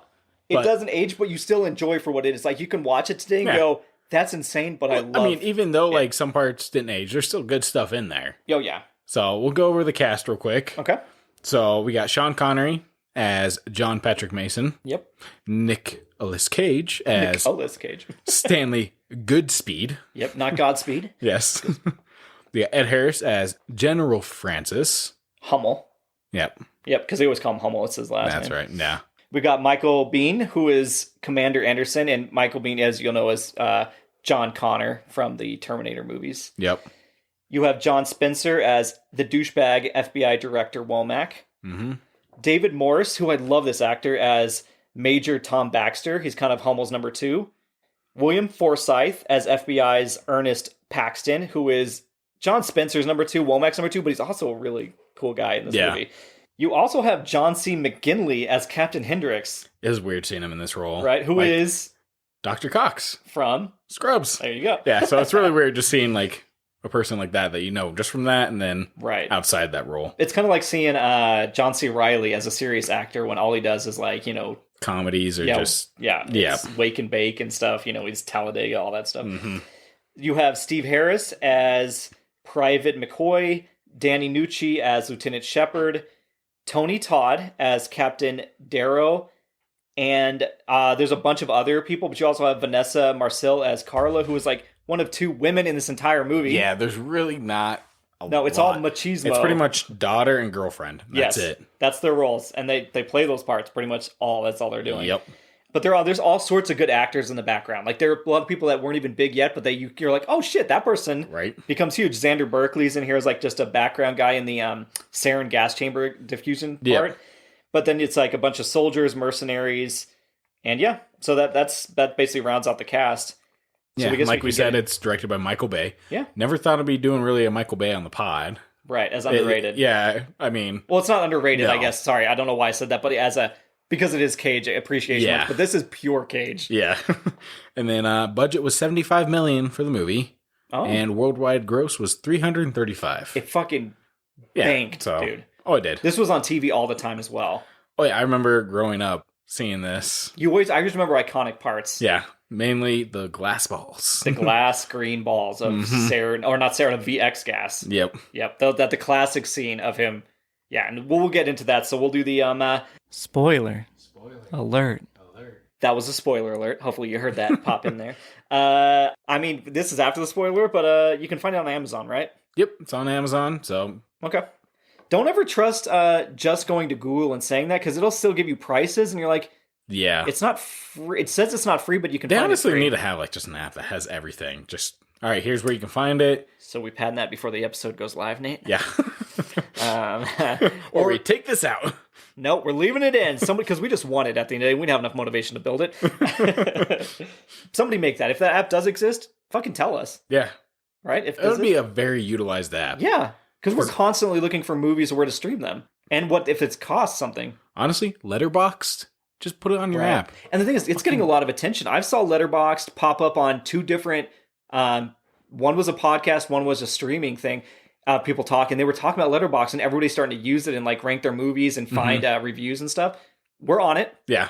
The whole thing, though, with the ranking the movies. Yeah. I'm pretty sure my rankings are all over the place, first off, because it's just like, whatever I'm feeling in the moment. Because I can't, there's no real, like, He has some weird rankings, guys. I won't lie. How are you gonna like? Okay, it's been a while since I've seen this movie. How am I feeling about it right now? Okay. But you have to, okay. Yeah, I know what you're saying. If you want to see all of Nate's... There's a liked it button and a not liked, or you don't even have to click it. So usually I'll click it, but sometimes it's like a 2.5 stars. But I was like, yeah, I liked it. Oh, that's not cool. Okay. I didn't know you were doing that. Yeah, it's real bad ranking system. I just have... You can see all the movies I've watched if you go and find me on there. I think might be under Todro. I have to look. I don't know, but Nate's on there. Maybe we'll post it to our socials at one point. Be like, you can follow us on Letterboxd to see all the movies I've seen, the numerous movies Nate has seen. Yes, the numerous. I'm really bad about updating my movies. Yeah, that's the issue. But anyway, so that was a tangent aside. Let's get back into the movie. So yeah, I mean, right away, I specifically I wrote, and you can see I underlined. I love the 90s of it, the cheesiness, the one-liners. Yeah, the early Michael Bay bullshit. The hoorah military stuff, the over-the-top camera angles and explosions. A fucking trolley lifts into the air for some reason at one point. And the slow-mo. So, but yeah, going to the trolley scene. Mm-hmm. It's a downtown chase and all. And in San Francisco, this is where it takes place. I'm watching, I'm like, this is a Michael Bay film. A lot of these cars should be exploding. None of them are exploding. And I'm like... Okay, so early Michael Bay, he wasn't too extravagant with his explosions, right? And then all of a sudden the trolley fucking explodes and ignites and flies in the air. And I'm like, that's Michael Bay for you. Yep, there he is. I was like, did they kill the trolley guy? And then they show him afterwards, like, ripped up shirt, like, oh, fuck my baby. You're like, okay, this guy, like, loves his trolley, I guess. But there's, like, the one-liners from, like, people on the street on his motorcycle, and he's making phone calls, like, hey, I'm going down. And it's dude, that chase scene... And it's right after Mason breaks out from there, like, because he's the master escape artist. That's why we talk about it. Right after his haircut. He gets, like, everything he sees. He's watching every little bit. This was the Robert Downey Jr. Holmes before he existed. This was before Bourne existed or the new Bonds. This guy had an angle for everything. He was watching everything you did. He knew how to escape every little moment. Yep. It's insane. He's in the right place at the right time. Oh, yeah. I don't want to jump, like, all the way to the end, but when he... walks away at the very end, he's like all of a sudden like on the other side of that area in the background, and you're like, how did he? It's like Batman. Yeah, he's like he teleports like Batman at one point. Yeah, you go on a little monologue and you turn around, he's gone. Yep, but he's like way far away, like like it's like the Michael Myers. He like runs really quickly. Yeah, you get a close up of him, he's out of breath. Oh yeah. Oh fuck! But dude, I love Sean Connery in this. This is classic Connery, and obviously he's passed since, but. God, I would have loved to actually see an updated, like, Rock 2, like, they go back for something, and it's him and Nicolas Cage teaming up. I just love that dynamic of the two. No, it was really good. Yeah, Nicolas Cage in the role does a great job as far as, like, when I think about someone as a bomb defusal, they're fucking crazy. They got, you know, not all their wires are there. Yep, all their wires are crossed. Yeah. And that's exactly how Nicolas Cage plays this movie, but also most movies. Yep. But it fits him for this because the way it's done. Yeah, and I mean, just to kind of go from at the very start to jump away from Nicolas Cage to Ed Harris, like, you were supposed to sympathize with Ed Harris, and I think that's why they started, like, it's the fallen soldiers, it's his cause is actually very good. Well, yeah, it's one of those things, like, when you see a villain in a movie, you want to be able to see, like, what they're doing they think is the right thing. Yeah. But in this sense, like, he kind of is, like, he's trying to get the word out, like, obviously... threatening all these other people, not the right thing, but at the same time... he was never going to go through with it. He believes in what he's doing. Yeah. It's not just like I'm going to take over the world. No. It's more of like, no, I want my voice to be heard because these people need to be honored. Yeah, so he runs a lot of he was in charge of a lot of the Black Ops, right? Like, international stuff that they don't tell you about. So when those soldiers died... they're supposed to compensate the families, and they weren't doing that. They weren't giving the widows any money, nothing like that. And he's like, that's fucking bullshit. Guys, he even apologizes to he's a widow, so at the beginning, he's at the graveside. It's really well done. Like, it starts very somber, and he's like, hey, Barbara, please forgive me, what I'm about to do here. Yeah. Yeah, and so then they're going to launch these missiles into San Francisco, and just would wipe out the entire of the city right there with very little. But he's never going to do it. And you find that out later on. Like, he's just all bluff, but shit gets out of hand because this is a real situation. You're bringing in real Marines and ex-soldiers, and as they consider themselves mercenaries now. And I like the line of him being like, oh, by the way, guys, because he asked, $1 million for each of the fallen soldiers, and then $1 million for each of the, mercenaries at this point. Yeah, it's not for them, technically. He's like, there was never any money, right? Yeah. But he's like, after this, you guys are fugitives. You know, you can no longer step in United States soil. This is it. You have to go somewhere else. Yeah, with his non-extradition. Yeah, and I like that. He's already knows the stakes of what he's getting himself into. Yep, and his like core crew agrees to go with him for that. It's the extra crew he brings on to help that fucks up everything. Yep. Because at one point, the VX gas is heading in, and he aborts the mission. Like, the missile goes and tanks itself into the water. And you're like, okay, and then then it becomes a mutiny. But, again, you are supposed to side with him for a lot of it, and you do, and that's what makes a lot of this, dude. Let's just get to the shower room scene. And as cheesy as this movie is, I still get, like, you feel horrible when it's tense as fuck when Michael Biehn and everybody's on the ground floor. If they get caught, and the evil soldiers, let's call them that, and with Ed Harris's crew are looking down at them. It's a kill box. Oh, he knows it too. He even says, like, we got the high ground, all that. It's one of those scenes too where, like, the emotion going back and forth between the two, like, commanders of each side. You can tell, like, they care for each of their soldiers, and they care kind of for the other soldiers too. Like, hey, listen, I don't want your guys getting shot. You don't want my guys getting shot. Right. Let's not go through this. But there's that psychopath that's like, let's light them up. And then one guy, it's like in a lot of movies now where one person accidentally fires something or an arrow goes off, like in Helm's Deep, and then everything starts. This guy knocks over a brick, and you can make the case that he was going to start firing because that's why he got closer. But they're all saying we're going to die. Like, they know they're dead at this point. Oh, yeah. And he's like, brick hits, accidentally starts firing at him. Massacre. They tear him apart. And he's yelling, ceasefire. Yeah. Well, the other thing, too, is the kid fucking shouldn't have gone up out of the sewer. That was the other part. I was like, what are you doing? God, I felt really bad for that guy. That was Danny Nucci as Lieutenant Shepard. Yeah, he's like, I need to go up there and defend Mike. He's the soldier. He's going to go up there and do what he can. And then afterwards, the whole scene of them leaving the scene, Nicolas Cage and Sean Connery, don't take the fucking gun. Right, and they took the radio too. Yeah, I was like, I understand the radio. Maybe like they can believe like, oh, there's no radio, whatever. They would have known he didn't have it, radio, but the gun was like a sure sign of like they're not going to bring a soldier in here without a fucking gun. Right. Because that's how they track him down. They keep calling them the rats, like flesh out the rats, and they start dropping bombs down into there to flush him out of these tunnels.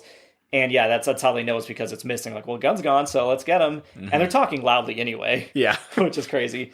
But that's because Nicolas Cage is like well out of his depth. So he is a bomb expert. He's a chemicals expert, right? And so he knows how to defuse the stuff. And we get introduced to him really quickly by there's a box that's delivered. It's a very intense defusal scene right at the start of them in the glass like chamber. Yep. And the sarin gas comes out, which is almost as toxic as VX gas. And I will go into VX gas in a second here because it is a real thing. Yeah. Okay. And which is terrifying to know. But so the box comes in, there's a little doll in there. So they get into their suits, they get locked into this chamber, and there's all these other guys around them, and they realize, oh shit, the gas is coming out. Well, we have to lock the room, and then they open up the thing, and there's a bomb. And it's like, this will take out the whole building. And the thing is, like, Xander Berkeley's character and everybody else, like, there's a few others, they lock themselves in the room and say, lock us in. Oh, yeah. They know they're sacrificing themselves for this. They already know the stakes that they're going into, like the whole bomb defusal. Like, you know the stakes you're getting into. And they could have left the room and let Nicolas Cage handle it, but they said, lock us in here with him so we can help you. Well, the other thing that was weird is, like, just fucking around with the doll. Yeah. He's like, oh, look, it's a little doll. And I'm like, God damn it. Yep. And I always forget different things that happen. I'm like, well, what happens here? Do they, and to jump around real quick, when that first missile is heading into San Francisco before he aborts, and I'm like, does he let one hit? And they just have to stop the other ones from going off? No, he doesn't. Okay, but I also forgot like that the doll was the thing, but then you see it and you go, oh no, that's not good. They're not just going to put a doll in this box of equipment. Yeah. Like, God damn it. So, going back, so it went into the water. Yep. The VX missile. You said you looked up some VX stuff. So is it just null and void when it goes in the water? Well, I think it makes it inert in terms of, it's a very specific thing for the nervous system. So let me read about that. Okay. Here. Let me pull that up. I mean, kudos to the movie for putting that in there. It's like, hey, this is real shit. Don't fuck with it. Yeah, it does say, because this is an article from scienceversushollywood.com. So it's like, and the science of The Rock and this VX stuff. And it does say that VX appears in several TV shows, and obviously it became best known in The Rock. And it takes artistic liberties, but VX is not a gas as depicted in the show, but a thick, heavy oil that is tasteless and odorless with the consistency of honey. And it does say that Sam Goodspeed in the movie says it's one of those things we wish we could disinvent, and he is not far from the truth. The chemical was discovered in 1952 while two scientists, Ranajit Ghosh Lala and J.F. Newman were doing pesticide research. The two chemists realized the chemical was so toxic that the company they worked for, Imperial Chemical Industries, ceased research in 1955, as there was no way to safely handle the pesticide for agricultural use. What Ghosh and Newman discovered was the first in the V series of nerve agents, a toxin that would eventually be called VG. VG is about 1/10 as toxic as VX, which is similar to sarin, the chemical they diffuse. Samples of Ghosh and Newman's nerve agent was eventually sent to the British Military Science Park called Porton Down, where they developed the series of nerve agents called the V series. The V is a contraction of the words venomous agent. And it's like, you guys, you fucking idiots, you should have left that alone, right? You lock that in a vault and say this thing is too dangerous to do. But of course, we're going to turn it into something. Yeah. So again, it says the movie takes artistic liberties, but the shorter answer is yes, it is as bad. While it will not melt your face or cause boils to erupt all over your body, so that was for the movie. Yeah. Something far worse happens. The victim suffocates to death. So it says the nervous system is an electrochemical network where the synapses and everything gaps have to be continuously receiving information. Yeah. And this causes the electrical signals to not propagate across the gap where the neurotransmitters are needed. But basically, it says when the chemical signal is removed, muscle cells relax. VX and other neurotoxins work by chemically binding to the acetylcholinesterase, something, I don't know, inhibiting this enzyme. So the victims asphyxiate, unable to draw breath as their muscles remain continually contracted. Damn. So they weren't wrong off by like your back will seize up and you'll break your back, whatever. And then it gets worse. The chemical is ridiculously toxic. Not only does a little go a long way, it also persists in the body for long periods. According to the National Academies of Sciences, a lethal dose can be as low as 0.04 milligrams per kilogram of body weight. It will take at least 2.7 milligrams, just a speck, placed on exposed skin to kill a person weighing 150 pounds. One drop, about 10 milligrams, is believed to be the lethal dose for most people. Okay, so one drop, I know that measurement. Yep. Yeah. That's how insane this gas is, or this liquid. Yeah. Which obviously the movie heightens to be like an aerosol thing. But it does say that the heart stab thing is a real thing. So, as horrible as the prospect of coming into contact with the VX is, or any nerve agent, in the movie, Godspeed and the SEAL team are given atropine to inject into their hearts should it be exposed to VX. This drug is found in plants of the nightshade family, deadly nightshade, Jimson weed, and mandrake. And it says atropine is technically not an antidote for nerve gas poisoning. The drug is often used to treat slow heart rates and to decrease saliva production during surgery. So maybe you had some. The chemical blocks acetylcholine from binding with receptors, which means that it can also be used as a treatment for nerve gas exposure. So they found you can use multiple things. Troops are actually given auto-injectors filled with the drug, allowing that to be rapidly injected into the thigh if they're attacked with chemical weapons. So there's no need to drive what looks like a stake through your heart. Okay, so that was just added for the movie aspect of like, let's just make it look ridiculous because, the whole scene, I'm not putting this through my fucking heart. Yeah. So, I mean, you do have to use that atropine to inject into yourself to hopefully stop it. It's probably not a sure thing. Yeah. And you probably do it in a certain amount of time. But that toxin is as contagious or whatever, like once it exposes, don't fucking touch it. You're going to die almost immediately. That sucks. Yeah, you're basically suffocating on yourself. Yeah. But so back to the movie. Yeah, back to the movie. So you should take it seriously when he fucking, and the thing is like Mason, Connery's character takes it very seriously when he starts to explain it. He's like, don't fucking move, don't move. And he's like, okay. And he doesn't talk back. He's just like holding it. He respects it. Yeah, it makes sense. I feel like in that you have to respect whatever you're dealing with. Yeah. Going to the beginning of the movie, Nicolas Cage's reaction to having a kid. Oh, dude, I love that scene. I love what he says about it. You would have.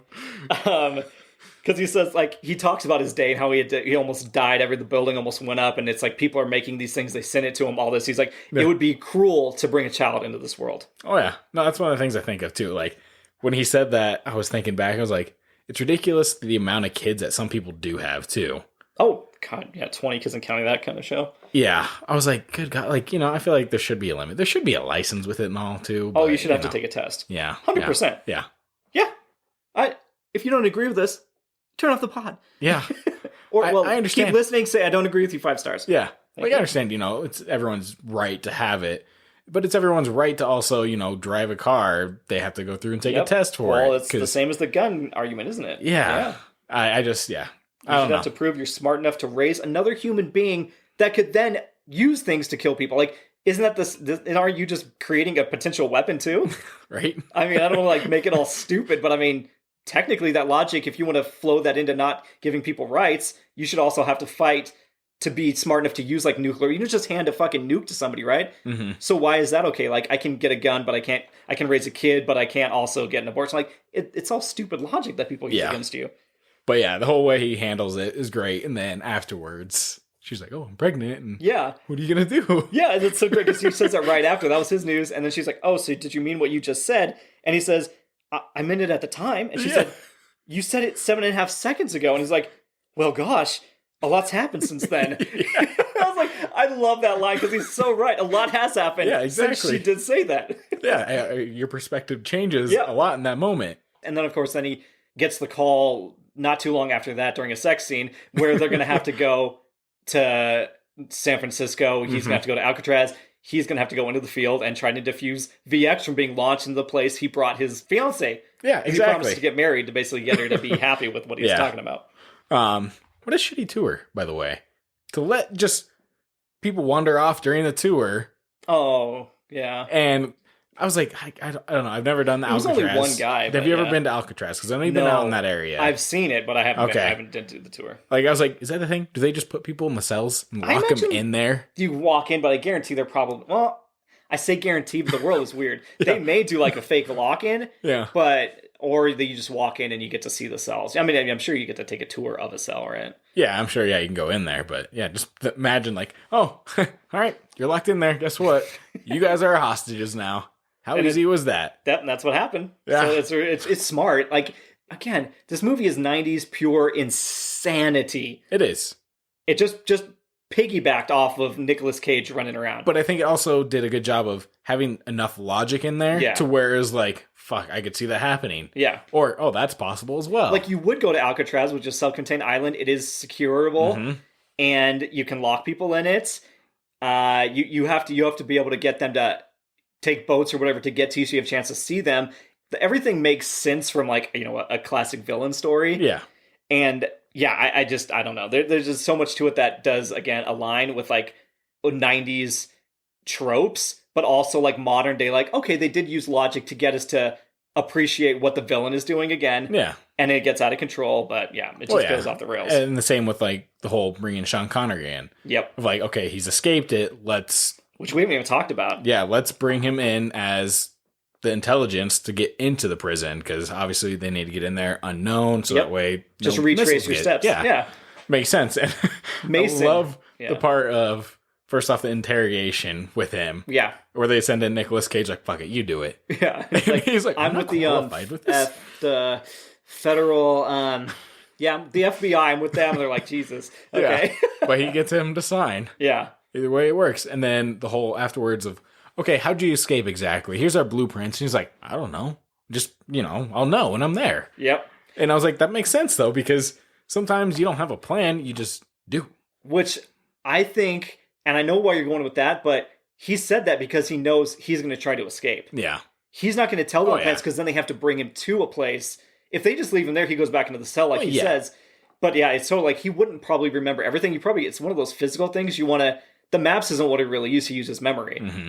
Which, that furnace scene is ridiculous because they're showing this thing shooting flames around. There's big cogs moving at certain speeds. It's a video game. Mm-hmm. That's exactly what it is. Because even though, like, you may be getting through all that, I'm sorry, when you're that close to the fire, I'm like, fuck this. This is too much already. Yeah. He had to have been like... Yeah. When you go to Hibachi Grill or anything like that, when they light up the hibachi, you're like, okay, that was cool, but damn, that's hot. A little toasty. Yeah. But he's like, timed it. He's like, I roll in here, the cog moves, this flame shoots across from the furnace, whatever. It doesn't make any sense. Seems like almost an Indiana Jones thing of him going through there.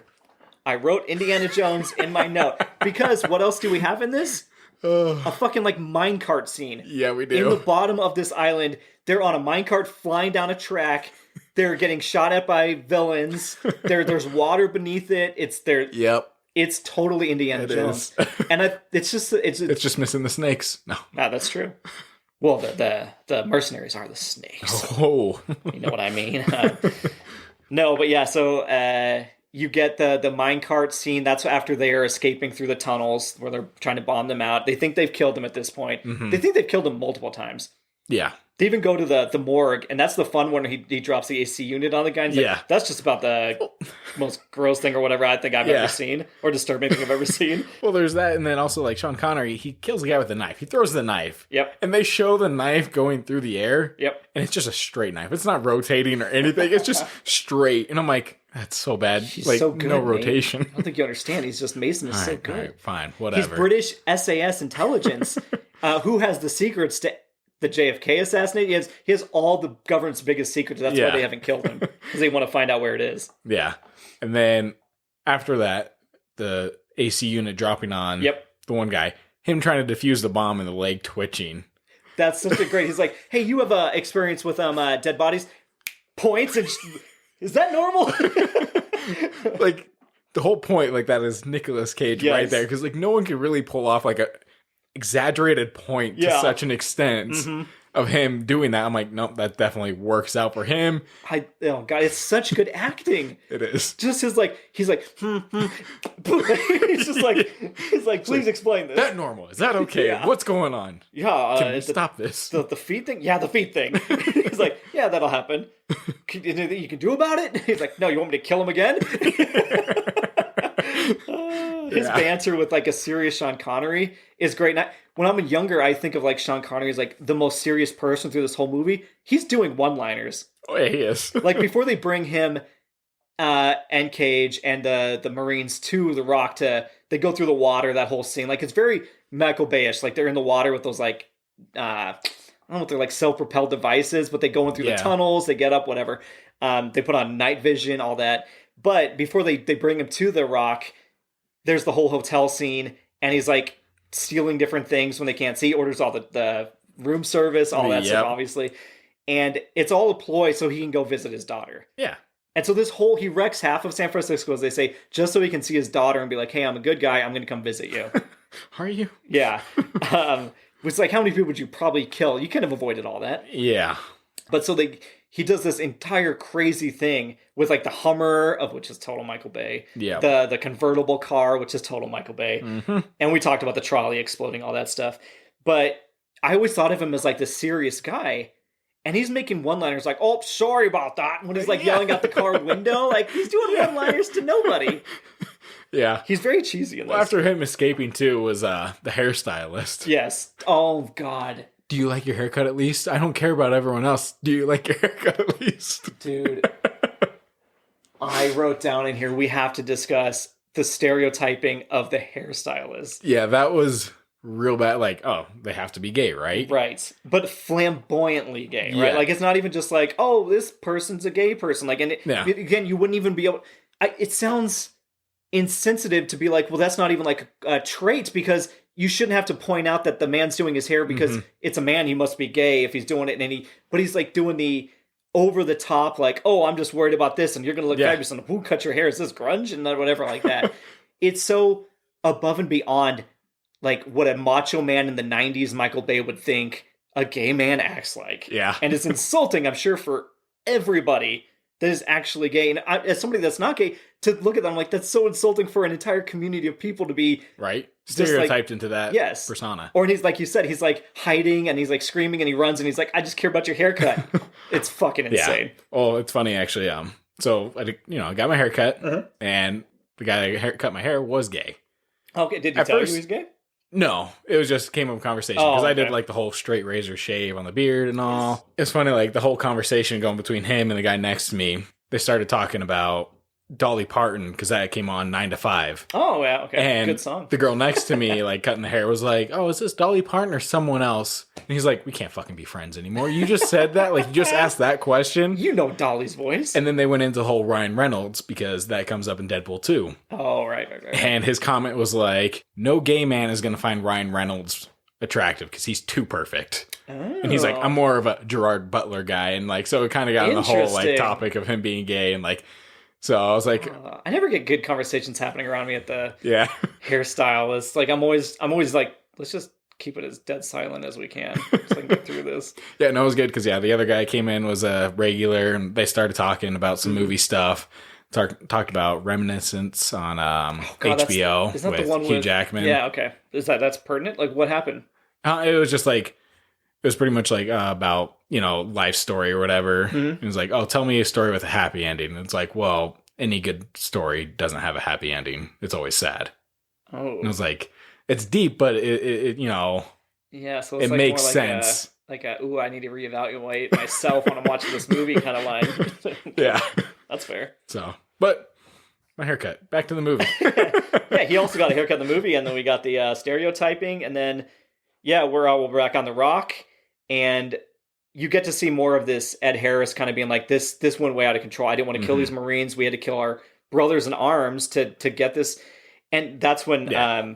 He doesn't feel right about it. Yeah, and so then they give the deadline to like, hey, give this money to the widows, do all this stuff, and of course the government's not doing any of it. Yeah, they're just grandstanding, and it's like classic Michael Bay. There's the war room with 100 generals and everybody. There's the cocky guys in suits that get the youngin gets schooled by the old class and whatever. All that stuff happens, but they need to scramble the jets at the last minute because hey, if we can't get them to surrender, we're just going to bomb the entire island because this plastic thermite apparently will render the bombs inert. Like, that will stop the gas. That, and then on top of it, they have the whole line pretty much, the needs of the few outweigh the needs of the many, pretty much, because, 81 hostages compared to an entire 80,000 people or whatever it is. Yeah, and I was like, it's shitty, but, like, it's hard to, like, I can't imagine being in a position like that. No, and that military leaders make that decision all the time. Mm-hmm. Collateral damage, basically. Yeah. Is what that comes down to. Wow, Nate, way to bring it down. I'm sorry, I'm bringing it down a lot today. I know. This is like, I called it the Alcatraz and agenda kind of stuff. It's, you're here and they're defending it, but you also have the evil soldiers that show up. And so while Ed Harris is trying to make a point, he's never going to actually send the missiles in. He's like, I'm not crazy. Like, that's not the whole point of this. It was just they called the bluff and I have to call it off. But the soldiers want the money. Yeah. Oh, yeah, they change. That's all they want. Yeah, they're like you said, we're mercenaries. Yeah, it's those fucking assholes. It's the kind of guys that sign up for the military in real life that they just want to shoot things and want a cool story to tell. Mm-hmm. They want the clout. Exactly. They're not actually doing it for honor. They're idiots. Yes. Ugh. But yeah, there's that all happens, and let me take a quick... we've taken a lot of detours on this Michael Bay thing, but... That's fine. What did Nicolas Cage mean when he's having sex with Carla? Mm-hmm. He says, that peach sorbet persuasion. He's describing their sex as her peach sorbet persuasion. Oh, peach, usually the emoji means ass. Right. But she was, mother turned off the pod, she was riding him in the chair. Wait, is that just a Nicolas Cage line? I think it's just a Nicolas Cage line as far as like, I'll just say something that we'll see if it sticks. I love it. It's improv. Yeah. Well, let's kind of go through like the favorite parts. Then so we did the feet thing. So this is the one I said at the very beginning was are you ready? He's like, we're going to go take down these missiles ourselves. There's 3 left. We defused all these other ones in the morgue. He's like, you ready for this? I'm not ready, And he's like, well, I'll give it my best. Your best. Well, the winner's going, fuck the prom queen. And that's people quote that all the time. Well, that was great too. And then afterwards him being like, well, she was the prom queen. Yeah, he's like, really? Yeah. And yeah, this is totally a nerd fantasy, right? Because it's Nicolas Cage is the guy that studied, that knows how to deal with chemicals, that kind of works an office job, but he gets to be a cool hero. He did fuck the prom queen. Yeah. She wants to marry him, all this stuff. Yep. And he can like hold his own against Sean Connery. Although when Sean Connery steals the gun, he's like, he's got both guns now. He's got all the guns now. Yeah, he's got all the guns. I wrote that down as a quote because I was like, that was good. I'm just like, he's like, well, you got a gun, use it. He's like, okay. Yeah.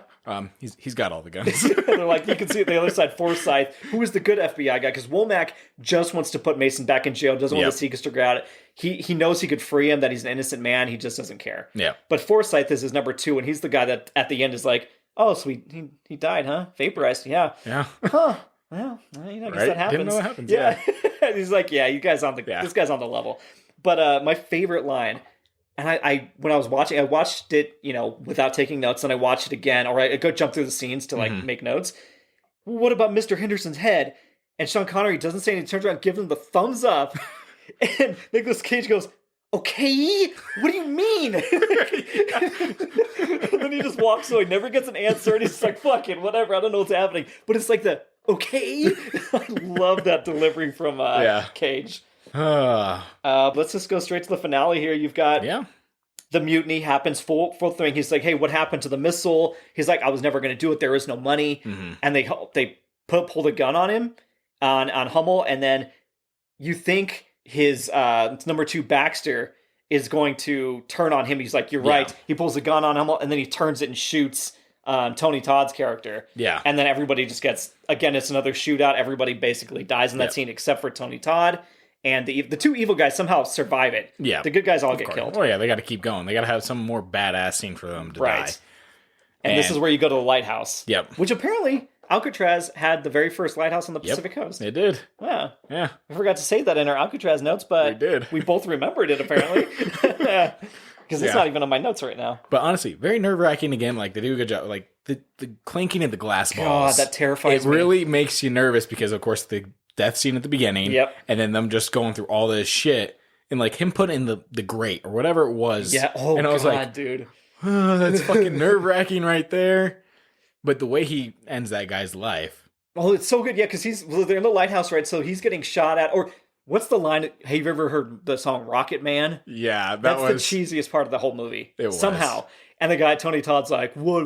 He's like doing the knife play. And he's like, well, you're the Rocket Man. And shoots the rocket through. Oh, God, it's just insane. That was Michael Bay writing that in, that for was totally, yeah. Nicolas Cage is like, that's too cheesy for even me to say that irony here.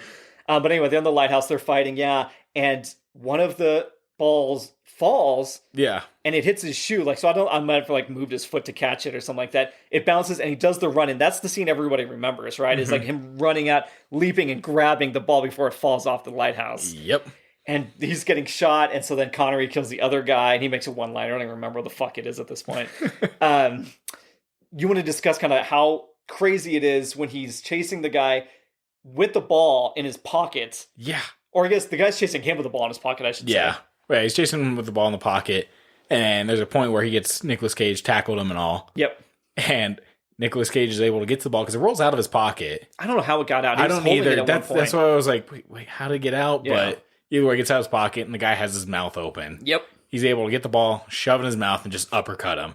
Not alone just the gas, but the fact of a glass ball and getting an uppercut into your mouth is already like more than enough, I feel. Oh yeah, that you wouldn't die, but you would fucking be miserable. Up. Yeah, you'd be out for the count. You might die. If you end up swallowing or anything that goes down, that's fair. And just you're internal getting all fucked.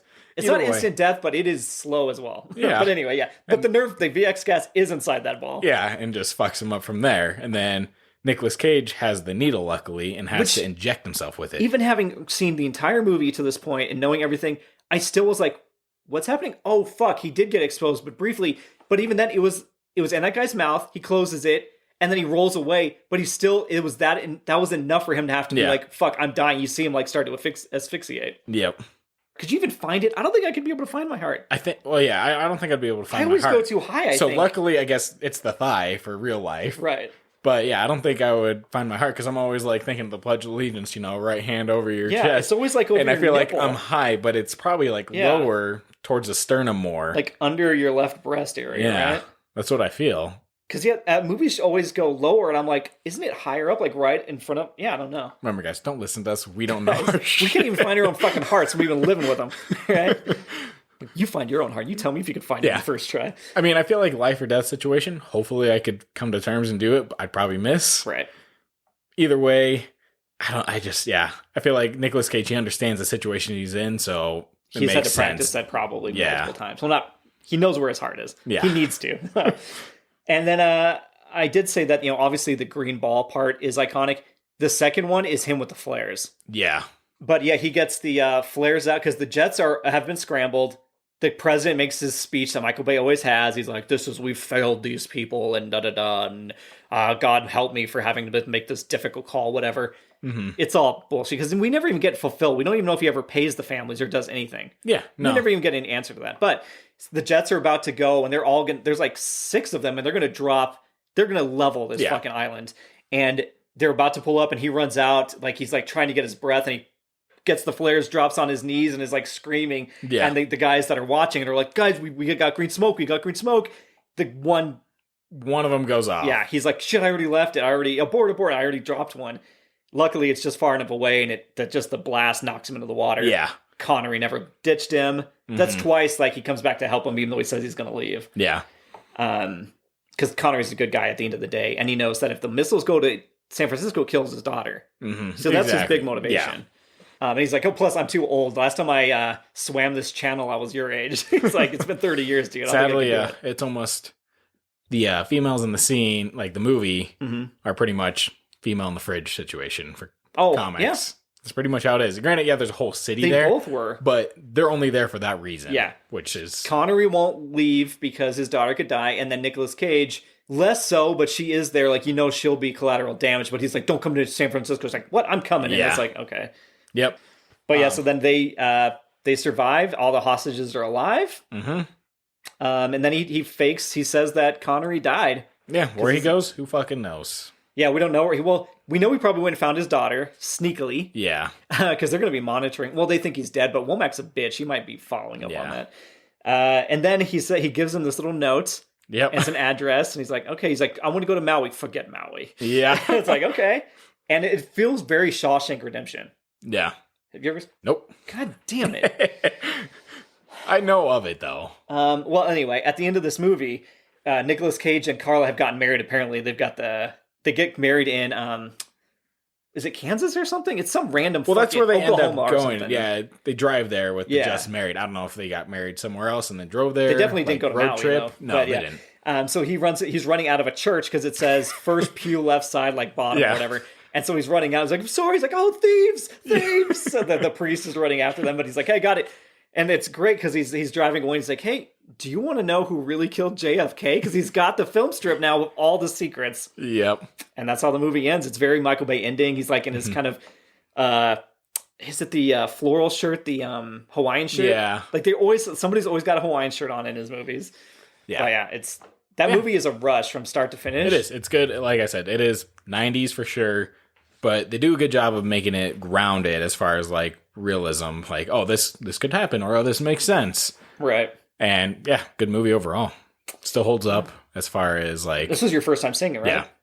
Then so first time reaction, do you wish you had seen it early on in like the 90s? I guess, yeah, I wish I would have seen it in the 90s because then you already in that perspective of 90s. Like this you have to kind of go into, okay, in the 90s, Yes. Think 90s, what are they doing there? Yep. Yeah, but still good. No, I'm glad you liked it because it is nervous when it's a Michael Bay this day and age. Mm-hmm. But Bad Boys was also really good. Yep. So Armageddon was good. The first three of his like run, like he used to be a very good director in terms of like summer blockbuster craziness. Yeah. He used to be the big summer blockbuster go-to, but now it's just like he got too blockbustery. Yeah. And this was totally, to bring it back to Nicolas Cage appreciation, this is him in all of his fucking glory. Yeah. He's doing Nicolas Cage one-liners, he's doing reactions, he's doing badass stuff, but also being kind of like the straight man somehow. Yep. Like he's doing a full force here. Yeah. So yeah, makes me real excited for our movie next week. Yep. Which is The Unbearable Weight of Massive Talent. He got it, guys. He got it. He was having issues with it earlier. He's going unfathomable or whatever. Which is cool too. Yeah, it is. But Unbearable Weight of is apparently it. I was going to say believe, but I trust you. I don't have a picture in front of me or anything. So it's the new Nicolas Cage movie. Yeah. About him being Nicolas Cage. So exactly. I'm very excited to watch that one. Hopefully it's a good time at the theater. Mm-hmm. Yeah, and I think that takes us to our recommendations? I believe so. Yeah, it does. We had to check our whiteboard. That's how good we are at this. And by the way, I just want to mention, if I had a lot of energy during that movie, I feel like I'm louder and more all over the place than I normally am. I feel my body, when you haven't eaten all day? Oh, okay. And you feel like that out of body experience and you're just talking and things are happening, you're trying to keep up. That's what I've been doing this whole podcast. I need to remember to eat before we do the pod. Usually I do. Yeah. I'll sit upstairs and I'll eat at the table, and I didn't do it this time, guys. So I feel like I'm wired, but I also have no energy, so it's like this weird void I'm in. I understand that, yeah. But it's perfect for a 90s Nic Cage movie. But anyway, what is your recommendation? My recommendation, kind of going back to the beginning, go find an escape room. Go do an escape room. And we've actually talked about escape rooms twice now. Mm-hmm. Yeah. This is the second time we've talked about it. Yeah. So, yeah, I feel like, I don't just let us know. Like, go try an escape room out. Let us know the theme and all that. Let us know if you completed it. And let us know that we probably just sucked at the escape room we did. Yeah. How many have you beaten? Are there things that piss you off about them? Yeah. By the way, I want to point out the escape rooms we did this past weekend, none of them repeated the same clue twice. Yeah. So if there's any game masters for those listening, don't repeat one task. Don't be a lazy fuck. Come up with a new fucking... Yeah. Take it out completely. You don't have to add that in again. Just don't do it. Yeah. We're not literally saying build a new one. We're saying take out that piece. It's less work for you. Yeah. But still an enjoyable experience for us. Yeah. Or this is just us complaining because we lost, but still, we will die on this escape room hill. Exactly. Okay, no, I like that. Do you want to... So name drop the two that are in Denver that you liked. One was in Denver, one was in Loveland. Okay. Yeah, what were they? So the one we did in Denver, the horror one was... HD escape rooms. Oh, interesting. Okay. So they have a couple locations. I wonder what HD It's like Denver, Westminster, and Greeley. Okay. And then the other one we did was Time Emporium in Loveland. And they have a couple locations. They got the Loveland and then Fort Collins under the old Drunken Monkey. Which is, right off of Main Street. Which they just recently bought out, apparently. Which is now called The Bar, I believe. The Bar District. The Bar District. Okay. Yeah. So, yeah. Cool. I'm always curious to hear, like, don't tell us how to complete it, though. Yeah, don't tell us how, but let us feel ashamed for ourselves. And in the comments, you could even say, I beat that one. You fucking suck. 5 stars. Exactly. So, thank you. What do you got for recommendations? I actually have a video game recommendation, and I know I've been talking about... I talk about video games quite often as my recommendations. Sorry, it's one of my hobbies. Yeah, it's a good hobby. The game, and I don't think I've mentioned it on the pod. I've talked about it to Nate and some friends before, but the game is called Control. Mm-hmm. And it's actually from the same company that made Alan Wake, and that is Remedy Entertainment. Okay. It is such a good game. And it is legitimately underrated, I think. It's got a huge community. I constantly see updates on my PlayStation. It's like, hey, we're doing this for this month, and join us for this, and the community's doing this, and here's an update about, and it's very timely. They're still doing it. This came out a number of years ago. That's good. It's very hard to explain. Just like Alan Wake is kind of very mind twisty. That stuff that go on there. This one, it takes place in like almost an FBI like building, like a top secret kind of government building in the city. Okay. And you're like a director of sorts, but you don't start as the director, and there's like all sort of mystery surrounding what is happening. Is there like an artifact that's been found? Something's going on here. And so you get these powers where you can like take anything in the room and bring it to yourself and then throw it back out. So you're picking up like giant objects, you're moving. That's kind of how you're manipulating things. You just gain powers as you're going through, and you're like these alien type creatures will spawn into the rooms, and just the mechanics are so well done. It's kind of, at first you're like, oh fuck, am I going to get used to this? And then it's a ride. Yeah. I beat that game. I loved playing it. Like, okay. Yeah. I mean, it makes sense. You know, it's nice too. Like, the game's been out for a while, so I mean, it's going to be cheaper. Yeah. Oh yeah. Better. I picked it up for cheap when I found it. So yeah, definitely play Control. And if you did like Alan Wake, there might be a little bit of a little tease in there for future stuff. Right. Not to spoil all the stuff, so I won't talk any further. All right. Yeah, but that's the recommendation. Nate? Yes, Todd. It is your favorite time of the pod. Oh, wow. It is the least sci way to die. My favorite? No. I don't know about favorite on this, but... What? What is your favorite part of the pod? I don't like talking about people dying, Todd. I didn't say that. What is your favorite part of the pod? It's just getting here with you, Todd. You know? Jesus. Just sitting down, having a real chat with my bro. I regret everything. Get on with the fucking Skyway to die. All right. So, in 1990, Joseph W.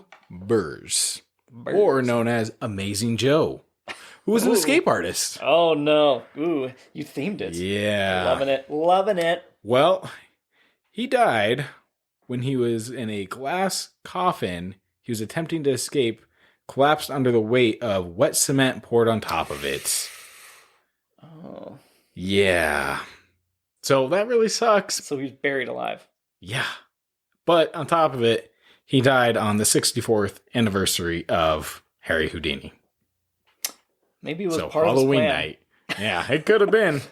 Wow, God, you're like, well, I'm going to honor Houdini by doing a cool escape, and I'm going to die like Houdini. Yep. So now, you think if he was like, if this was a failed attempt, and he had a chance to kind of, maybe in his like video will or something like that, he was like, guys, the greatest escape of all, I escaped life. This is the performance artist who's like, all right, this fucks up. I have to be able to get out of it.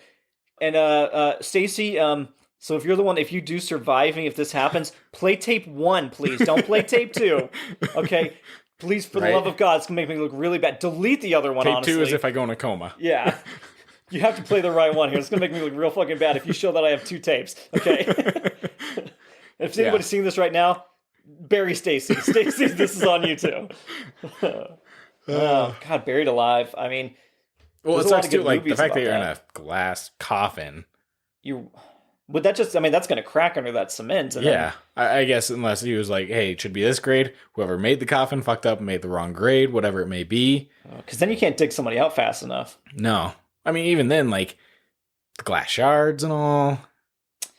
Yeah, I would hope you would pass out before that gets. Hopefully. Who fucking knows what happened in there. Either way, you're dead. So, I mean, yeah. Yeah, choose your poison, I guess. Guys, this is, I mean, for new time listeners, if you're first one and you made it this far, we do like to end you on a high note. Yeah. We like to talk about how people died in real life at the very end of the episode. I know I brought it up at one point. I'm sure I started this. You did start it, yeah. I think it was into the new year of 2022. You're like, I got a new segment for this pod. I had a new segment. Yeah, see, I remember shit. Todd forgets what he's talked about. If you asked me to repeat one of our themes, I'd have new information because I remember we talked about it. But that could be good. Yeah. All right, well, if you do want to tell us to fuck off, but 5 stars, how can they do that, Nate? Well, they can rate us on Spotify. Sure can. At the top of the page, on the left-hand side. Tiny little toggle. Yeah, it's like a little oval piece. Just click on that. It says 5 and it has a star. Just fucking click on that, please. Please. And how can they do the rating on iTunes? On iTunes, you just go to if you're listening to the episode, scroll down on the page you're at. It should be at the very bottom. Or go to the bio, just click on, there should be a hyperlink, like our name should, the Indecide should be hyperlinked. You click on that, go to the main bio page, scroll down. You'll eventually come to the 5 stars and some comments. So yeah, if you're there, please actually make a comment as well. It doesn't have to, honestly, it could be just a smiley face emoji. Yeah, or a frowny, but 5 stars. It doesn't matter. Exactly. But yeah, so comments are better for Apple. They like to use that better to show It's an algorithm that helps pull us through more pages. Yeah. Get us on into more ears. I'm loving the following we have. But yeah, tell your friends, family, co-workers. Like a lot of podcasts we listen to, they say to tell your enemies because, hey, that's still another download. Yeah. So if they want to actually talk to us, contact us, anything, questions, let us know what they thought of the movie or any of that kind of stuff. Yeah. Where can they do that? Where can they? Well, you can do that on Twitter. You can do that on Facebook, TikTok, and you can do it on Instagram. Yes, yeah, those are all platforms we're on. Yeah, and you can also email us if you would like. The old email at theindecide@gmail.com. This is all correct. I've done it, guys. I've done it for the, 34th time. Yeah. I knew we were in the 30s. I just wasn't sure exactly where. I believe we're on the 34th. So we're almost about to out-age me. Jesus, incredible. But yeah, thanks for coming on this ride with us. Hope you enjoy Nic Cage month we're in, and we'll be back, like we said, next week with another Cage, and then we'll move into the old underrateds again. We'll get back to the old format. We'll kind of take a couple detours here, actually. Yeah, and also quick shout out to Alan. Yes. For our logo. Thank you, Alan. Again. Still need to get with him to recreate that photo, and yes. And I think that takes us to the end of the ep. Yeah, it does. Nate, how would you like to... I'm curious, how do you like to sign us out of this one? Zeus's butthole. Zeus's butthole. I forgot that one was in there. Yeah. I don't think I wrote down Zeus's butthole. I totally thought we were going to do Fuck the Prom Queen, but Zeus's butthole is pretty good. I enjoyed it. Yeah, it's fucking Candyland. Does that sound like anything? It's like Sean Connery. Thank you. It had a little bit in there. Good job. Build me up, liar. Yeah, so that's cool. That's cool. What are we talking about? I don't know. Well, that's rad, man. Let me tell you about this.